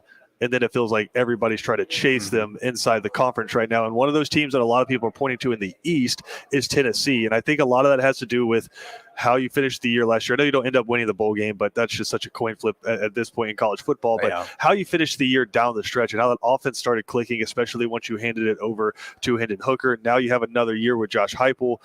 Where do you feel like the biggest development is going to be with this team heading into this year? Oh, that's a good question. And real quick, have you not sensed this buzz around Radio Row all week long? It's exactly what you said. You got Alabama and Georgia, and how funny is it you still say Alabama first, Alabama and Georgia? Well, they're still the SEC champs, Yeah, that's true. Even though Georgia won the national championship. But it's like, you got those two teams, then who could it be? Yeah. As far as development for this team, I mean, you got to get better defensively, right? You do lose Velus Jones on offense. You lose Javonte Payton. You lose Cade Mays. But I have faith in the system that produced Cedric Tillman into one of the best in the country, that made Velus Jones a third-round draft pick, that they're going to do that with some other guys, and they're going to be okay. Defensively, you got to get better. You got to create more depth, obviously, and that's the reason why Tennessee was so bad defensively. They had no depth. Got to create some more turnovers, and it all starts with generating a four-man rush. Getting to the passer when you blitz 5 or 6, that's great. But you know what that does? It puts the back end on an island when you're playing zero coverage, man to man. And I don't think the secondary is good enough to do that. So guys like Byron Young, Tyler Barron, got to play better. Got to elevate your play. And I think Byron Young, if he's able to do that and have a good year, Byron Young's a potential day 2 draft pick, in my opinion. No, absolutely. And Tennessee, it just feels like they always have a guy or two on the defensive line that we're not talking about enough, but then the NFL scouts see him and they're like, yeah, that's a second or first round pick. Matthew Butler. Exactly. So I was about to ask you, who's that guy this year? That guy this year is Amari Thomas. I think Amari Thomas is good, man. And, he's a highly rated 4-star coming out of Memphis and came in, saw a little bit of action his freshman season in 2020, started starting, if you will, last season, and he stepped up this offseason. He's that guy on the defensive line. He's a leader. He's a part of the Vol leaders and all that. They go on all those trips and take classes throughout the semester and all that. So I've heard really good things about Amari Thomas, and so look for him to not only step in that leadership role like Matthew Butler, but also start to develop, because Butler went to another level with Rodney Gardner. You had that raw ability that he was honing his first 4 years, and then Rodney Gardner got here and took it to the next level. Let's see if Amari Thomas now, year 2 with Rodney Gardner, can go to a new level, because there's a lot of potential there on the defensive line. Yeah, I wanted to go back to the defense because Tim Banks, defensive coordinator at Tennessee, what is the style going to be? Because I know you had Jeremy Pruitt as the previous head coach, and it was that same Kirby Smart, Nick Saban style of defense. And I know with different systems, you want different styles of players, and you're going to need different guys up front, guys in secondary. Everybody just has their big board where they're like, this is what I want these people to look like. Yeah. How far into that transfer are we now to moving away from that Jeremy Pruitt style into what Tim Banks wants to run? Well, the big question heading into last season was, is this going to be a 4-3 or a 3-4 defense? We truly didn't know because, at Penn State, he wasn't the only DC, but they ran a multiple scheme. But you're seeing it more kind of uniform across the board. It's a 4-2-5 look. Yeah. You got 4 guys. Call it whatever you want. Byron Young, some people say he's an outside linebacker. I still say he's a defensive end. Yeah. You got your 2 linebackers in the middle, and then you find a team in the country that's playing with 4 DBs right now, they're behind. You got that star position. Seeing in the NFL, guys get paid to play that position. Right. And so it's normal. So 4-2-5, and on the edges, you've got to find guys that can do everything, can drop back and pass, can get after the quarterback and stop the run. That's why, in my opinion, the most important position on the football field on defense is that edge guy. And again, why you make so much money in the National Football League. So, attacking defense, all that type of stuff. I think he wants to play more man coverage in the back end, but he just you can't do that just yet because you don't have enough depth to run with those guys. But, he wants to be attacking. He wants to get it there, and he wants to play multiple Leos at the same time. Like Tyler Barron and Byron Young are technically now 2 different positions, but, Byron Young and, Joshua Joseph this year, James Pierce this year, in future years to come, Shadavion Bradley, Caleb Herring, like getting those athletes on the field at the same time to cause havoc is eventually where he wants to get to. Hendon Hooker, kind of the, I want to say prototypical story now we see in college football, but it's a great example of what modern college football is, right? Which is you start off at one school, new coaching comes in, maybe not the guy anymore, move to a different school, coaching changed there, and then all of a sudden you're the starter and a dark horse for making it to the Heisman Trophy presentation up in New York. How good is he? Because we saw him last year, him and Stetson Bennett, I don't think a lot of people realize were right up there with Bryce Young in terms of QBR, super efficient quarterback, but with another offseason to be the guy, not having to sit behind Milton as a quarterback, how good can he be? Yeah, I think the sky's the limits for him because you're right. It's his team right now. Yeah. And I think, too, all it takes is that one coach, that one system just to click and you just go, right? That wasn't working in the Virginia Tech system, and now you come over and you get taught by Josh Heupel. I just think that he doesn't make mistakes, right? He had 3 interceptions last year, 36 total touchdowns.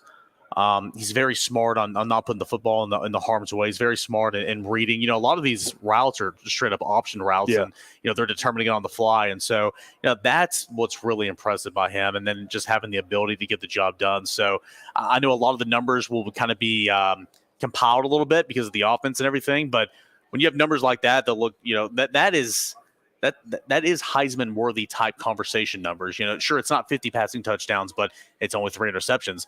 Quarterback rating, it's not sexy, but he was one of the top 5 in the country. He was higher than the Heisman Trophy winner.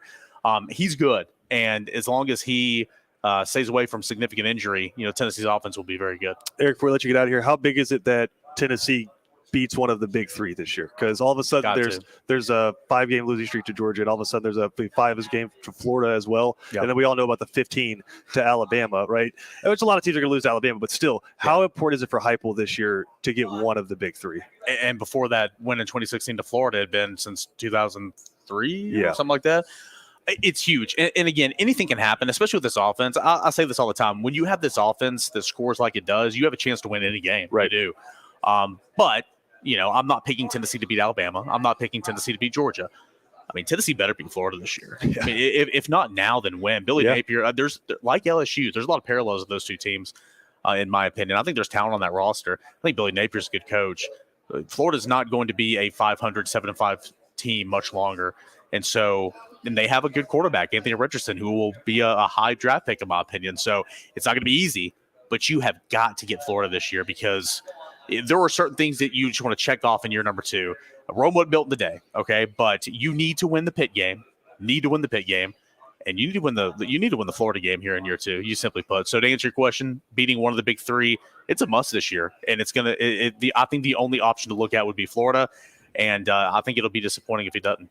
A big season coming up for Josh Heupel in year 2. Eric King, kind enough to sit down with us here at SEC Media Days. You can follow him on Twitter at _CAINER.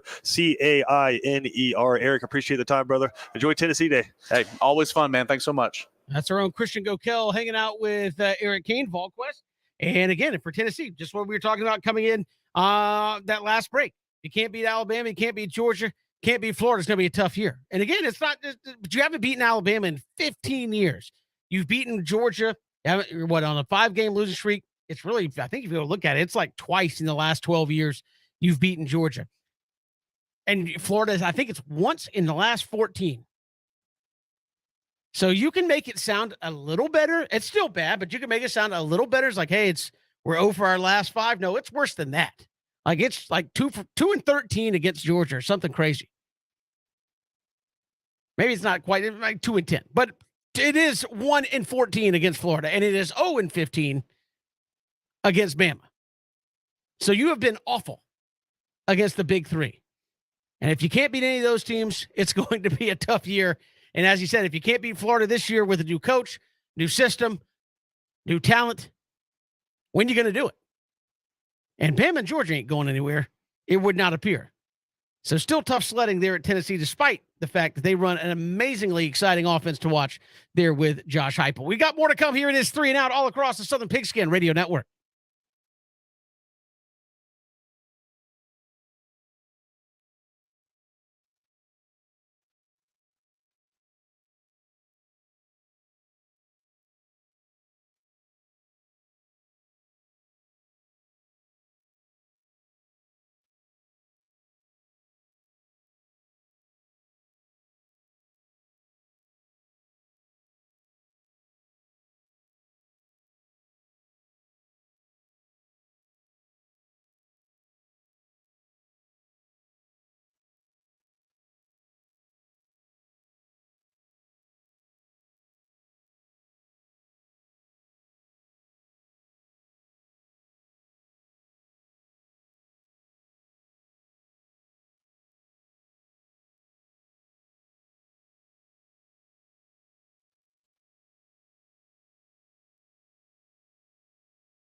And 1 week from today, the Falcons will be back with training camp. So you hear from Bob Whitfield. They're bringing us back, and the Falcons will be back at training camp a week from today to get things started. And we'll see what Arthur Smith has in store. A lot of questions, obviously, about that Falcons team. Speaking of getting things started, second half of the baseball season getting started back tonight. Braves back at it against the Angels. You get to see Shohei Ohtani tonight on the mound for Anaheim. And again, a chance to soak it in. We don't even get to see Mike Trout because Mike Trout's injured.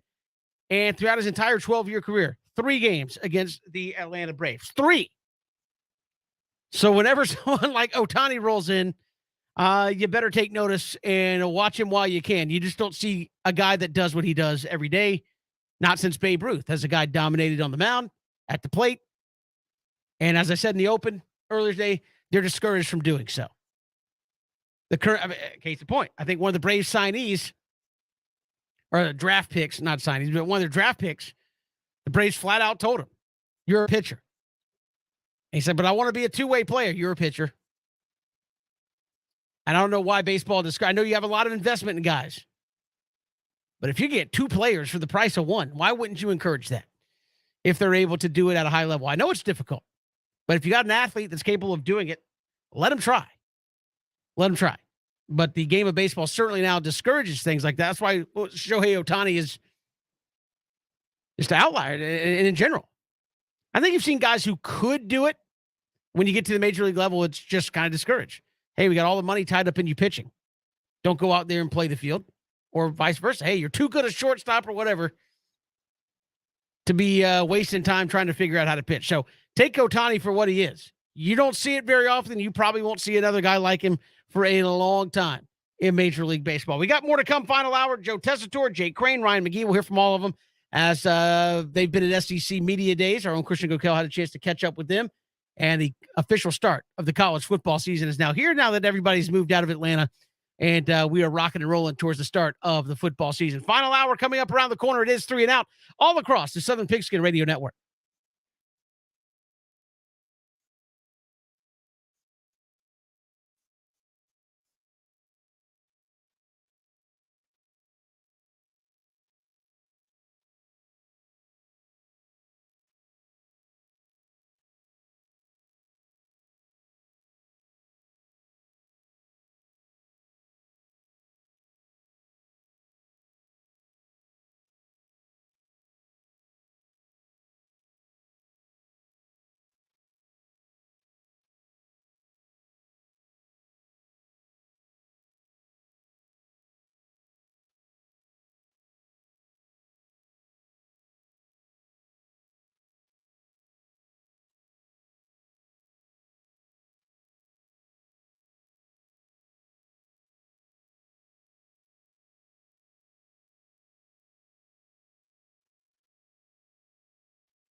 Good to have you here on this Friday. Kevin Thomas riding solo here on 3 and Out. Glad you're making us a part of your day, leading you up towards the Braves and the Angels. Shohei Ohtani on the mound against Charlie Morton tonight.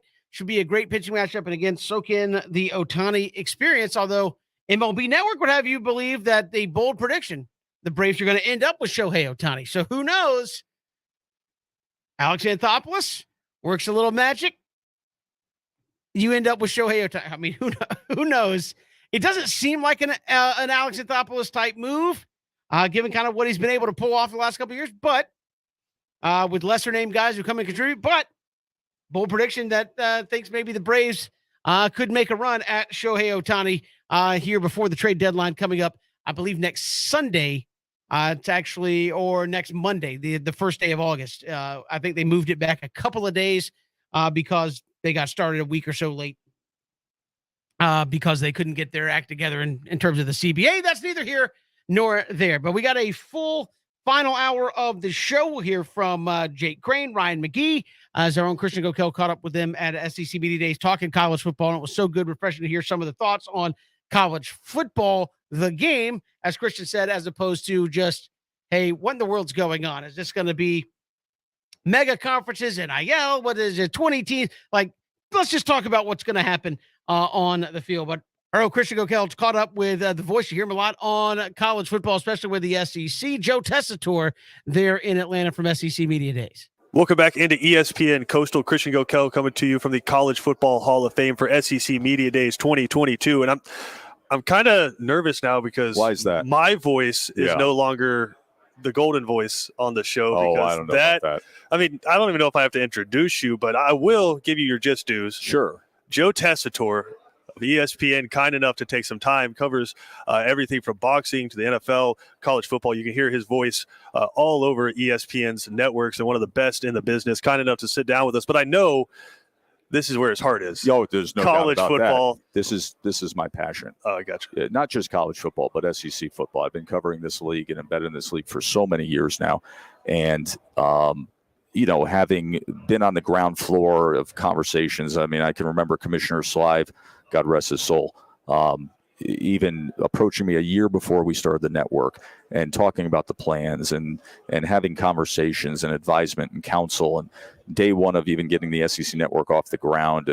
And obviously it is my passion. It feels like I'm home when I'm at SEC Media Days. I'm around the SEC. These are my people. This is the league that I want to be in for the rest of my career.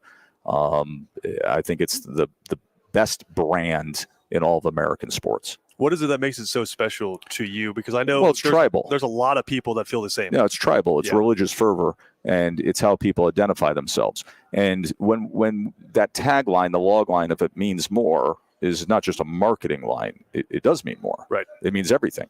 It's a conversation 365 days a year. And I hate disposable events. I don't go for one of 162 Major League Baseball games or a random NBA game on a Tuesday night where a player feels like he can't play, right, or there's half-assed defense. I want things to always be special and meaningful and passion-filled. Well, that's every second of every game in this league.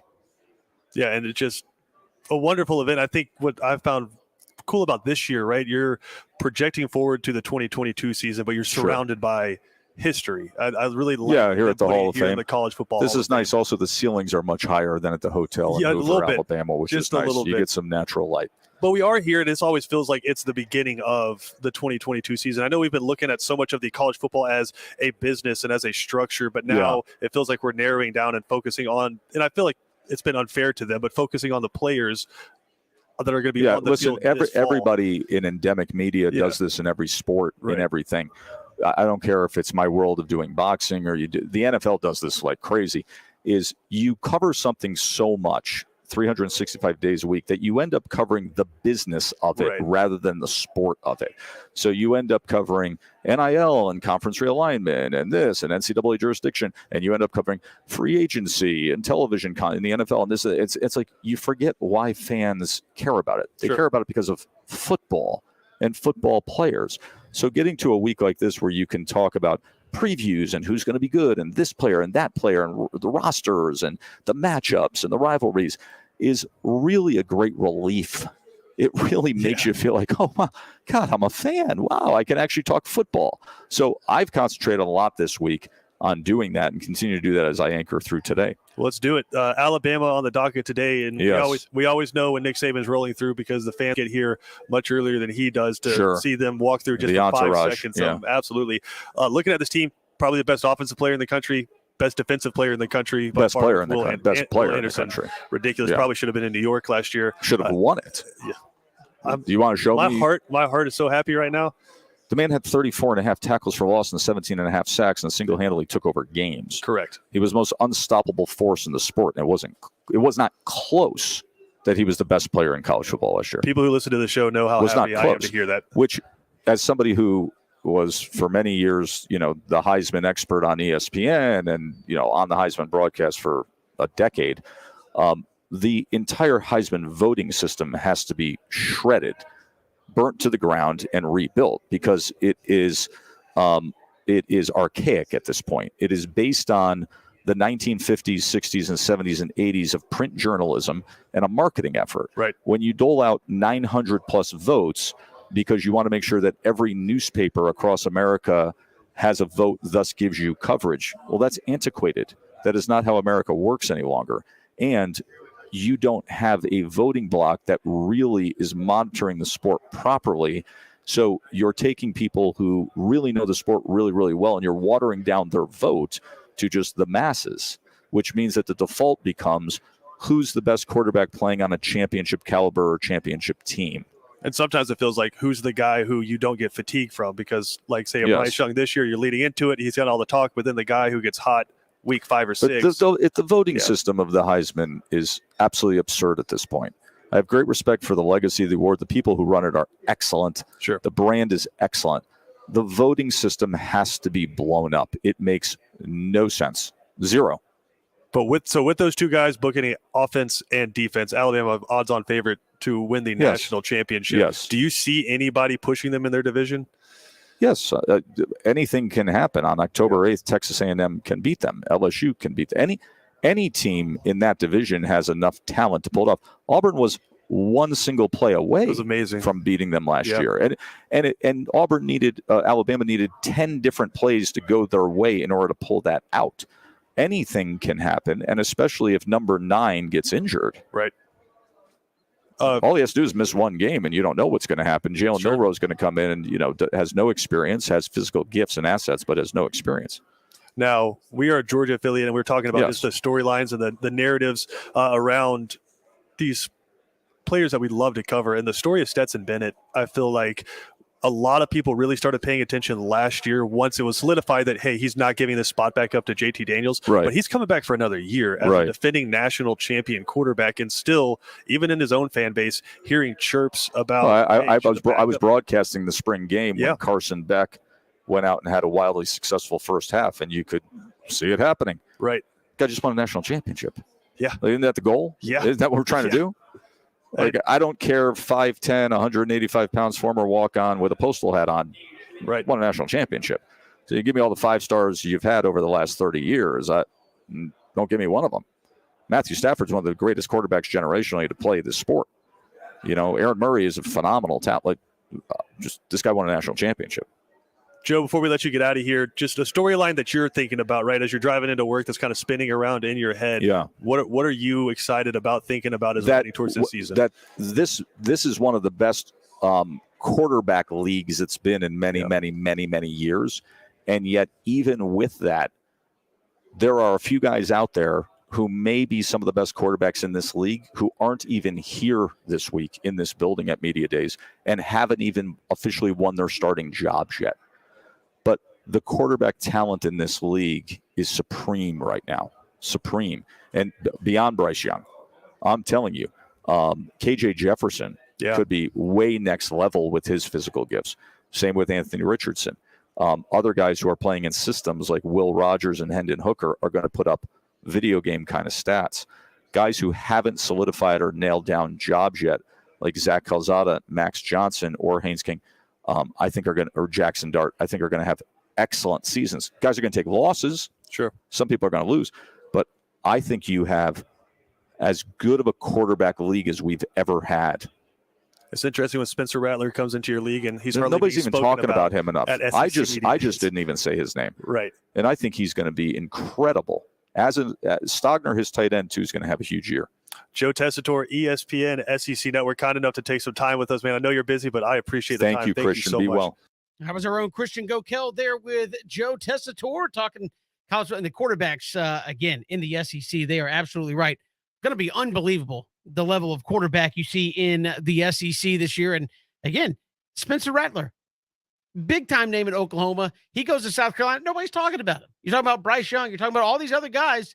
And Spencer Rattler in Everly. It doesn't matter who you talk to, unless you're talking to a guy that covers South Carolina. He said, "Give me the quarterbacks you're interested in watching." You hear the Will Levis. You hear, "Hey, what's the deal with Stetson's going to be the starter? Can you go back?" Bryce Young, Calzada going over to Auburn. You get all these guys, and then you're like, "Oh yeah, Spencer Rattler is at South Carolina, isn't he?" Yep. We got more to come. It's 3 and Out all across the Southern Pigskin Radio Network.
It's good to have you back here on 3 and Out on this Friday. Kevin Tolo here, leading you up towards Braves and Angels. Our chance to watch Shohei Ohtani work in Atlanta tonight for the Angels, as no Mike Trout, no Anthony Rendon, no Archie Bradley coming out of the bullpen, but you get Shohei Ohtani. So for that, worth the price of tuning in and following along what he does there in Atlanta. But SEC Media Days come and gone. Some great stuff there this week. Our own Christian Gokel, a chance to sit down with Jake Crane, host of Crane and Company, and talk about all that's coming and what's going to be an exciting year in the SEC. Our next guest, good friend of our program for a long time, and I know sitting down speaking with him means we're just right around the corner from college football. So always catch up with our next guest, Jake Crane from Crane and Company, kind enough to take some time with us here at the College Football Hall of Fame. It's been an interesting week. What stood out to you so far? You know, I've actually been shocked at the kind of lack of, huge headlines. Maybe it's because maybe nothing was going to live up to last year. Yeah, that's exactly right. And last year was my first media day. Yeah. So, they dropped the Texas and Oklahoma bomb, which is obviously specific. Lane's always going to be Lane. Harson's going today and Tennessee. And, I've kind of been surprised, but I know why. There haven't been more pointed questions about NIL because these coaches aren't going to want to go too deep about it. I get it. They're not going to answer those questions. But with such a seismic shift and not only conference realignment, but with the transfer portal, now with NIL, now talking about the scholarships, as long as you have 85, it's good. The 25 a year rule's gone.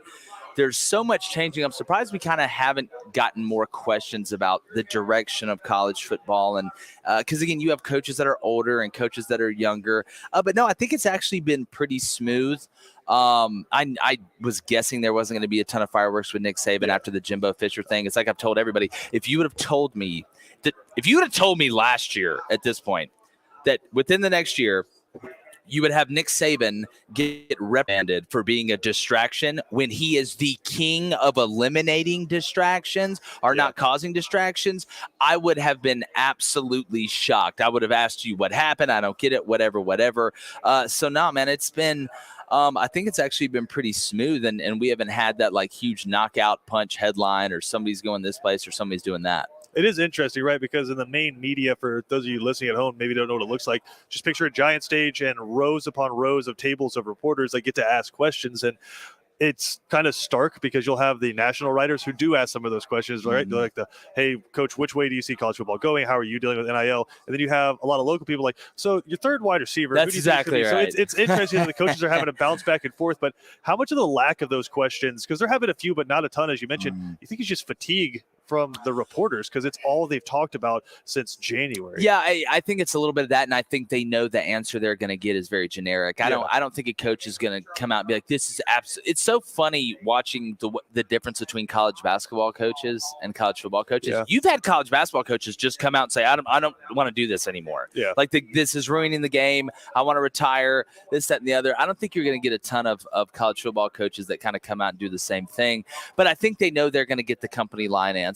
I mean, it's funny. You can really see the coaches that come in here that kind of not enjoy the process, but they're willing to kind of let their personality shine. And another coach is just trying to get through it. You're just trying to make sure you don't say the wrong thing. I think Sam Pittman's been one of the best at just being fluid. Well, you wouldn't think, but he's just kind of hey. Well, again, why do you think that the players believe in him so much? Like Sam Pittman connects with you. Sam Pittman connects with the players, and it's that genuine belief that I have your back, you have mine. We're in this thing together that I think has put Arkansas on this trajectory that they're on after the Chad Morris experiment absolutely fell apart. I think Sam Pittman's just a real person. I think he may have the smallest ego out of any head coach in the SEC. Now, you have to have somewhat of an ego to be able to have this position.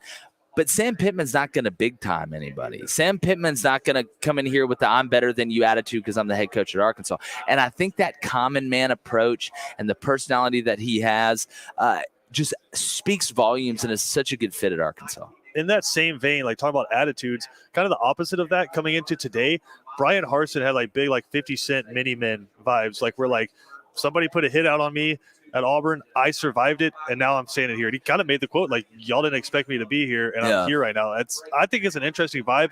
I think his team could rally behind that too. Oh, for sure. Well, you're always trying to find ways to motivate guys. I mean, again, if you're Alabama this year, you've won 6 out of the last 12, but they don't respect us after revenge tour, whatever. They got Kirby Smart saying nobody's talking about Georgia. They don't respect us. This and the other. So you're always trying to find a way.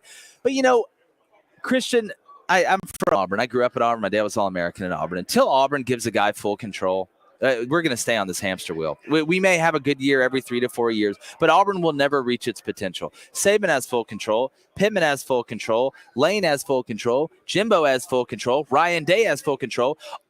They gave Bruce Pearl full control. Look what happened. They gave Butch Thompson full control. We go to the World Series more than the Yankees and the Dodgers put together. So until those guys behind the scenes, and I was hoping last year with all the BS and all the craziness that maybe the leverage would switch a little bit, but it didn't. And until they let a guy, I don't care if it's Brian Harsin, I don't care if it's Newt Rodney, I don't care if it's Phil Jackson. You don't give a guy a chance and you're making him fight with one arm tied behind his back, especially at a place like Auburn where your 2 biggest rivals are the hottest programs in college football right now with Georgia and Alabama. You're never going to be able to have consistent, dominant success. So the problem with Auburn is a lot deeper than Brian Harsin and some made-up rumors. What's that one arm tied to? So what are they holding it back with? Just so – when I say full control, I don't know what weapon of choice they use, but full control, what I mean is, so when Nick Saban comes in, he fires everybody. They're his people. All the people there are his people, from the cafeteria workers to the janitors. Every decision that's made, whether it's behind the scenes, whether it's in the scene, whether it's in front of the scene, goes through him. Yeah. Because that is the only way. When you're competing against other juggernauts, because Auburn can be a juggernaut, it really can. People think that's crazy, but Auburn kind of has a niche. Where they're located next to Columbus, Georgia. They've got a niche. But until you do that, it is going to be impossible to operate at the highest level. And think about it. How unfair is it that you're going to ask me to come in here and fight with a hand tied behind my back and then fire me after the second year if I go 7-5 or 8-4. So it's unbelievably contradictory, and it's a bad way to do business. And I wish they would just take the model that they've used in basketball and in baseball. And if they did that to football, I'm not saying Auburn's going to win the national championship every year, but you'll have a chance to close that gap pretty quickly with Alabama and Georgia at a place like Auburn. I know a lot of people are burying this team before the year gets started just because of what they've lost and the question marks at really important positions. Yeah. But for whatever reason, every single year, regardless who the coach is, Auburn's going to be nasty up front. They're going to have a quarterback that can make you sweat a little bit at least, and they're going to have a really good running back. And it feels like this year they have all of those. Question marks at wide receiver, but there typically is at Auburn. When you look at this team, what do you think the range is in terms of win and losses? I think the ceiling is 9. I don't see them going over 9. I think the floor is 5. Because you open with 5 straight home games. You want me to tell you what's going to happen? I'm going to tell you what's going to happen. Tell me. This is Auburn. Auburn's going to start out 5-0. They'll beat Penn State at home. I think so. They'll beat LSU game 5. And then all of a sudden, Brian Harsin's Pat Dye. Yeah. Here we go. Build the statue. The dynasty started. Harsin was right. Then we're going to go to Georgia, and they're going to beat us by 3 touchdowns. They're going to go to Ole Miss, and we're going to lose. So we'll end up going 7-5. And Harsin will have to win in basically this bowl game, which I know sounds contradictory, but in the grand scheme of things, while Bama and Georgia are going to be in the playoff, Auburn's going to be playing in the, suntan lotion, put it on my legs.com bowl. So when I look at Auburn, I think it's 7-5, maybe either set with the bowl game 8-5 or 7-6. They go 7-6. I do not think Brian Harsin survives.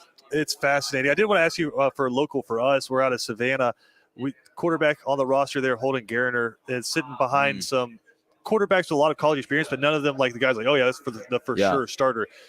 He's uberly talented. Do you think there's a chance we see him at all this year? I think if the year starts going downhill, and the older guys aren't getting it done, Gariner's the future. Like, this kid's going to have a chance. I think he's the best. And again, he's a freshman. He needs time. Best thing he can do is redshirt.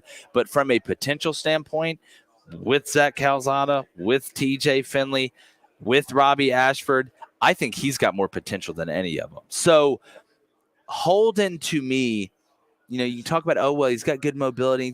He can throw off platform. And if you watch his eyes and his feet in the pocket, they always match up. Nothing seems forced to him. But when he does have to hurry, he doesn't panic. You always tell quarterbacks, you're smooth is fast. smooth as fast. Like in baseball, your hands are always faster than you think.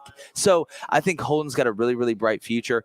To be honest with you, I don't believe in Zach Calzada with the pieces around him. I don't think he's a guy that is going to win that game for you. I think he needs Ferraris around him. TJ Finley, I believe in him about as much as I believe in the Snuffleupagus. And Robbie Ashford, I think is just a guy that is going to run around and try and create on broken plays. I don't know if he can be a consistent passer in the intermediate game with the vertical ball. So I think the future is Holden Gariner, and I think the kids are really talented. Stepping away from the SEC for a second, just going broad college football, there's another team, actually we're in their city right now, Georgia Tech, that we cover. And the reason I bring that up is because we were just talking about Auburn. Auburn had a horrible end to the season last year. With all that being said, Iron Bowl was packed out to the gills. You're supposed to lose that game by 40 points, and it took a Bryce Young Heisman drive at the end of the game to win that football game. Flip it over, the mirror image of that, Georgia Tech, horrendous season last year. Georgia comes to town for clean old-fashioned hate, and it looks like Sanford Stadium. Yeah. And with the apathy in a program like that, is that just SEC can hold it down like that, or is that just a fan base that's given up? You know, I think it's a combination. I mean, and Jeff's a good friend. I mean, we've had him on the show before, and he's a great guy. But at some point, you got to start giving people hope. Yeah. Like if you don't give them hope, you're going to lose them eventually. And when you look at Georgia and the monster that they are and win the national championship and all that momentum, you know, it's tough for me to blame them. And I know Jeff had a really tough job transforming that Paul Johnson offense, that triple option offense, into a more, you know, I guess you could say modern, even though 30 years from now, everybody else will be running the triple option football cyclical like that. But transforming it into a more modern age. I mean, they had, I think, like 13 running backs on scholarship or something when he took it over. But this year they've got to do it or he's going to be gone. I would not be shocked if Jeff Collins after this year isn't the head coach at Georgia Tech anymore, but maybe a coordinator at Bama. Do you think Georgia Tech could ever bring it back? Because I hear a lot of excuses from Georgia Tech fans saying like, well, our academics, what you have to do to get in, our enrollment size. You're in the city of Atlanta. There's really not a better – well, how does Wake Forest do it then? Right. There's not a better college football state, I think, just per capita than the state of Georgia, right? Like, you got to be able to build a good football team. I mean, Georgia Tech has tradition too. Yeah. Look, there is no excuse. Georgia Tech should not going to be a powerhouse. Yeah. But Georgia Tech should be competitive. Georgia Tech should be a team that is feared when you play them, and they're just not right now. And the program's gotten stale, and it's almost like they've accepted mediocrity. Like, you know, it's like, what's that show on ABC? Like, This Is Us, you know, with Mandy Moore or whatever. Like, all right, this is us. Yeah. We're just, you know, maybe we'll be good in basketball, which Josh Pastner better figure it out, or he's going to be in the past, you know, pun intended. But baseball, they've kind of gone down. You know, Georgia Tech used to be a monster in baseball. You always worry about them. So, you know, Georgia Tech is a whole athletic program. They need to figure it out. Somebody needs to get in there with a little confidence. You know, somebody needs to get in there and you know, you can hoorah and do all this stuff, but they need somebody that can come in there and inject some life into that place. And I hope Jeff figures it out.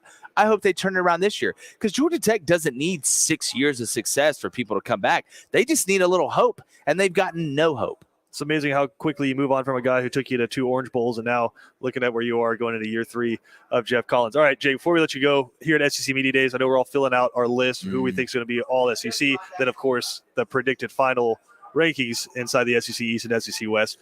Most people are going to say Georgia and Alabama. Yeah. Who do you think comes in second in both of those divisions? I've got Arkansas going 9-3, finishing second in the West. I just, again, I love what Sam Pittman's done. You return both coordinators, you return a quarterback, and your 2 leaders on defense, including Jordan Catalon, who was hurt the last half of last year. And I don't think people realize how thin their roster was defensively and what Coach Odom has been able to do there. I mean, he's had to literally Hogwarts that thing to keep it together. I mean, I don't think he gets enough credit for how good of a coach he is. No, he doesn't, because it didn't work out at Missouri, and it's amazing how quickly people give up on you. Then in the East, I got Tennessee finishing second. You know, a lot of people have Kentucky. I love what Stoops has done there. The O-line worries me a little bit this year at Kentucky, but Hendon Hooker coming back another year in Josh Heupel's system, and they've added more depth on defense. And you just look at Tennessee. To me, that their fan base loyalty is unbelievable. I mean, even Georgia fans that are listening right now can admit, I mean, that even when they're bad, that they're packing kneeling.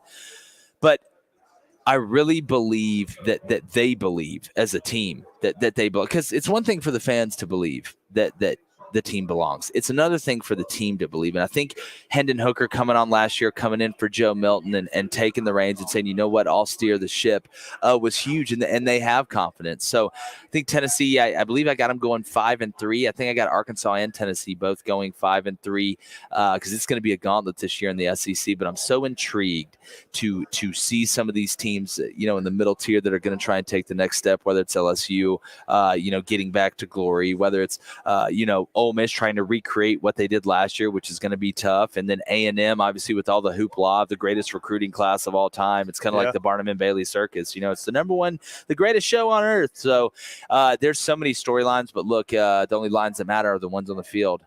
You got it right. Jay Crane, kind of takes time. Tell people where they can find your stuff, man, because he does a great job covering not just college football, but national sports as well. Yeah, man, I appreciate it. It's good to see you again, brother. Yeah, brother. Now, you can find us at Crane & Company, Crain and Company. We're on YouTube, Apple Podcasts, Spotify, all that good stuff. We just had Kirby Smart on the other day, so go check that out. He's I don't think Kirby gets enough credit for how funny he is. He's personable. He's legitimately hilarious. Like, if you ever talk to him at a coach convention, I coached for 9 years. We'd go and hang out and have a few cold sodas, but he's hilarious, and he's a great guy. Be careful at those coaching conventions because that's what's starting to bite people in the butt now. Dude, talk about quitting, and all of a sudden you got a major storyline. That's exactly right. Well, that got guys like Kevin Sumlin and stuff like that in trouble. But and I want to say this: what Shannon Sharp said about Kirby Smart the other day was so off base and so ridiculous. If you actually knew who Kirby Smart was and you knew how much he cared about those guys and you knew how much those guys love him, from the guys that he coached right when he got there and the guys he coached at Bama before, it sickens me to hear people talk about stuff that they don't know. So I think Georgia fans are in great hands with Kirby.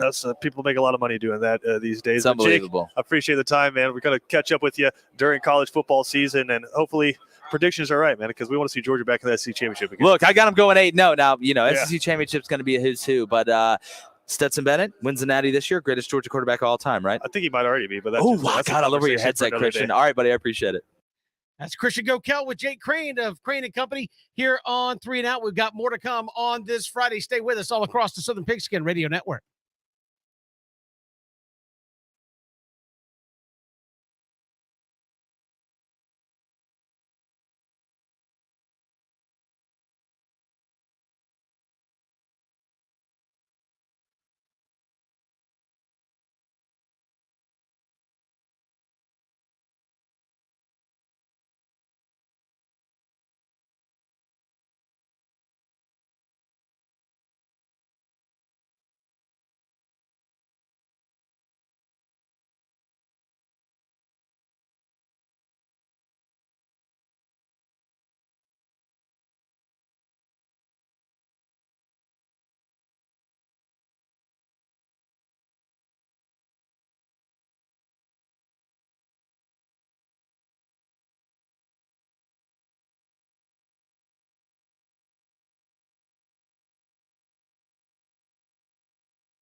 Good to have you back. Here it is, 3 and Out all across the Southern Pigskin Radio Network. Kevin Thomas here, riding solo on this Friday, leading you up towards Braves and the Angels. So we get to see Shohei Ohtani tonight. So soak that in. Of course, if you believe bold predictions, maybe Shohei's a Brave in the not-too-distant future, but that's neither here nor there at the moment. We'll get to that coming up in just a little bit as we continue our best of coverage there from the SEC Media Days. Always good to catch up with our next guest, co-host of Marty and McGee, Ryan McGee, our own Christian Gokel, had a chance to talk some SEC football with him this week in Atlanta. Welcome back into ESPN Coastal's coverage of SEC Media Days 2022, live from the College Football Hall of Fame. And our next guest, a guy you're very familiar with his voice, if not from our station, then I'm sure you see him on the SEC Network or ESPN or read his stuff on ESPN.com. Senior writer for ESPN, co-host of Marty and McGee, Ryan McGee, kind enough to take some time with us here. Man, it feels good to be at the kickoff of the season.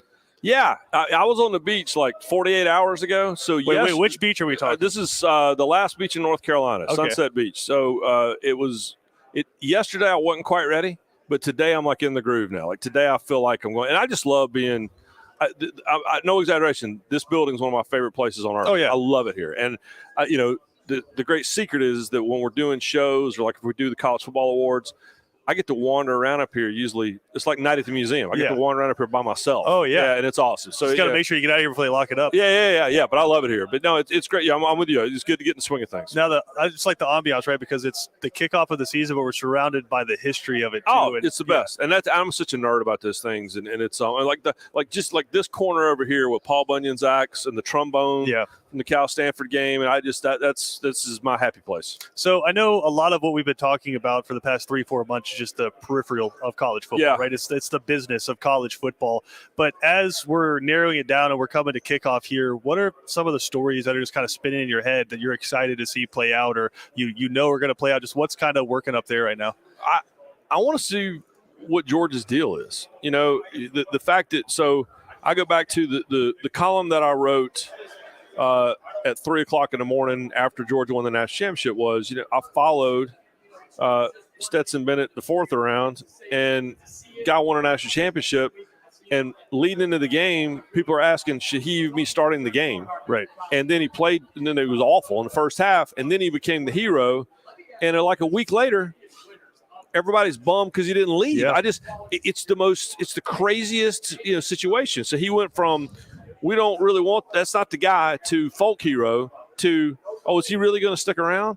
And what they have to replace with that team, we've given Kirby Smart, and rightfully so, a lot of credit about recruiting. There's only 4 schools in the country that have recruited at this level. Yeah. It's Alabama, Georgia, Clemson, and Ohio State. That's it. And, now we get to see if everything that Georgia has done is really there, and can they plug and play like Alabama has done? Because the last time when they should have won a national championship, right? It took a minute, to recover, and they were great, but they weren't back to that level. And so I'm really, really curious to see how they handle that. And it feels like it has to be a letdown because it was such a gigantic moment, but their roster's so loaded. But yeah, I'm pulling for Stetson Bennett. I hope he has the greatest season of all time, just because the people that the parade was barely over. I was like, are you really going to stay? Yeah, he's going to stay. Yeah. Of course he is. Well, he said he made a decision about it, and really there shouldn't have been a decision to make, right? You're coming back, but the fact that he had to make a decision, it's ridiculous. But I wanted to ask, because you're talking about Georgia reloading this year, Jeremy Pruitt said, a guy who's coached with Kirby Smart and Nick Saban, that if anybody's uniquely prepared for this challenge of winning a national championship and losing that many guys, it's Kirby Smart, because he got to witness the pitfalls of a team after winning a national championship while with Alabama. Do you put any weight to that? Oh, 100%. No, the experience is everything. We were just talking to Shane Beamer, and he's just starting his second year as a head coach. And he's talking about all the things that he's had to deal with. Clark Lee, all the things he's had to deal with. There's still a learning curve there. Kirby Smart really never had a learning curve. Right. He was ready for that job. And so, now, and no one studied the master as closely as Kirby Smart did. And obviously no one has ever handled, reloading the cabinet and, restocking the coaching staff year after year after year like Nick Saban did. So, I'm with – I don't usually agree with Jeremy Pruitt on anything, but I do agree with him on that. I don't like being the person that tells somebody they can't do something, right? If you right now told me you wanted to be like a champion Olympian, I'll let, dude, get after it. Let's go. Try. But Clark Lee – Yeah, said today that Vanderbilt. Yeah. That Vanderbilt was going to be the best program in college football. You got to say it, but even sitting down and watching it, I was like, yeah. Everybody like, really? No, I don't know about that one. I get it. I totally understand. I get where he's coming from. That's what he needs to say. But at the same time, that was. But I'll say this: right before he went, the last interview he did before he went down to the big floor and said that was with Marty McGee for our coaching specialist, and it was the most insightful 20 minutes, and him talking about the kind of program that he wants to build, and so he's a Vanderbilt guy. People forget that he went to school there. I think that's why he'll stick it out until however it ends. But he really, really wants to believe that. And, if he's your head coach, you want him to believe that, even if no one else does. Yeah. You mentioned you guys got to catch up with Mike Leach there. I think Mississippi State's one of the more interesting teams coming into this year, just because you don't know. They could be a 4-win team, and they could be a 9-10 win team, potentially, depending on how the quarterback situation works out. Just in your conversations with him and what you've learned about that team, where do you think they fall? I don't believe they're good enough to win the SEC West, but I think they're good enough to ruin it for someone else. I think that Will Rogers is good enough that on the right night, he could completely ruin the season for A&M. Yeah. He could completely ruin the season for Ole Miss. He could completely ruin the season for a lot of schools. So I think they're in that.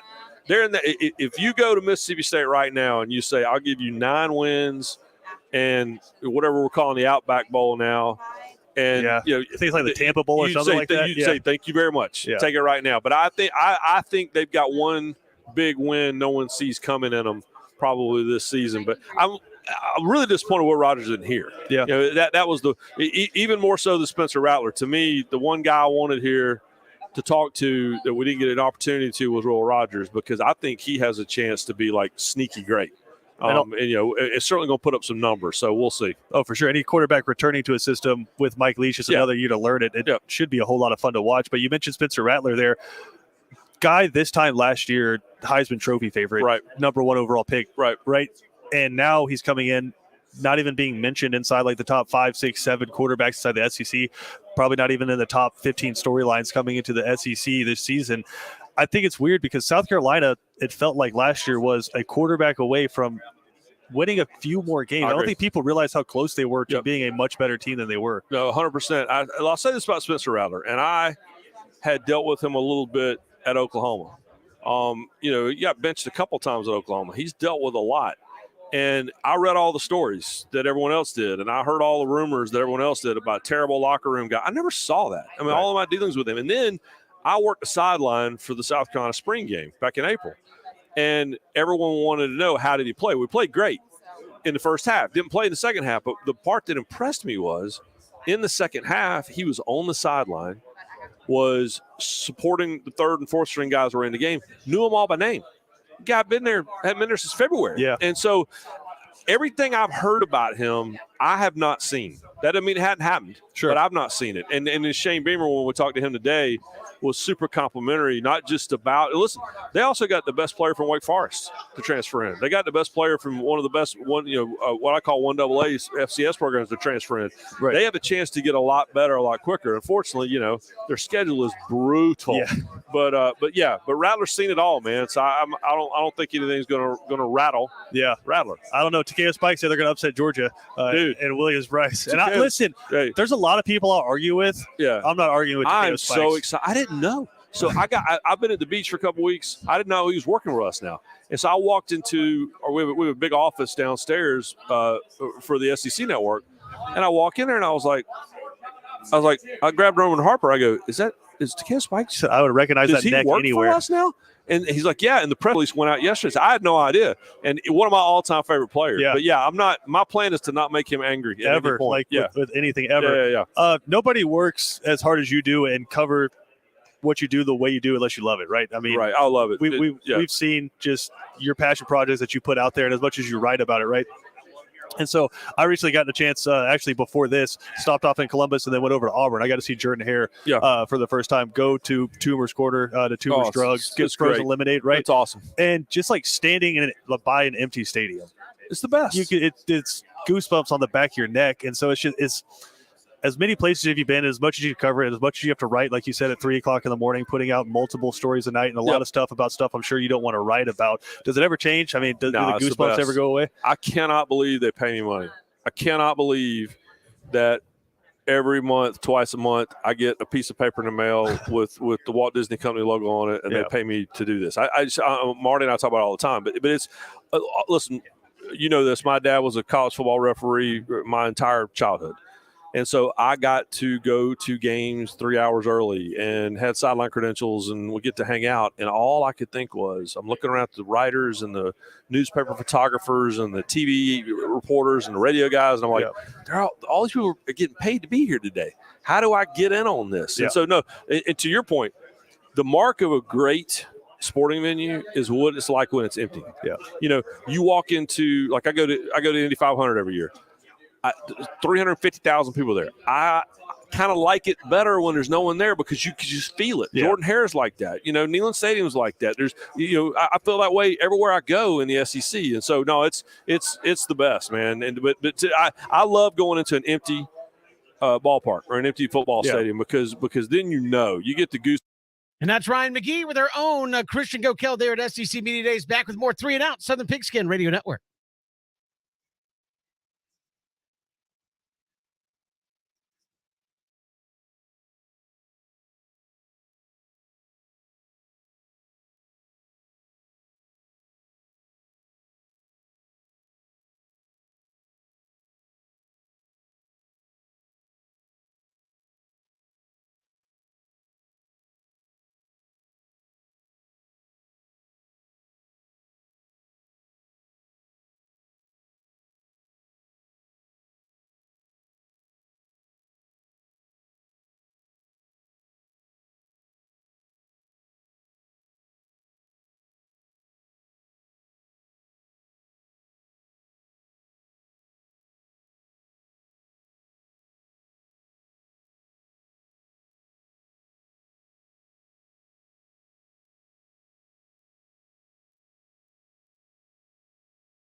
Good to have you back here on this Friday. Braves and Angels coming your way in about, can't do math, 8 minutes. And we'll get a chance to see Shohei Ohtani. No Trout, no Anthony Rendon. It's a shame. That Angels team could be very good, and as it stands, they're just poor. No Mike Trout. The few times you get to see the Angels, but you do get Shohei Ohtani tonight against Charlie Morton. And, of course, with all those Braves rumors, could Shohei Ohtani end up being an Atlanta Brave before it's all said and done? We got a little bit more than a week to go till that trade deadline is upon us. We know Alex Anthopoulos can work a little magic. We saw him do it last year. Does he got a little more up his sleeve here for 2022? But the Braves 2.5 back behind the Mets as they get the second half started, up 6 in the wild card race. We'll see you Monday here on 3 and Out.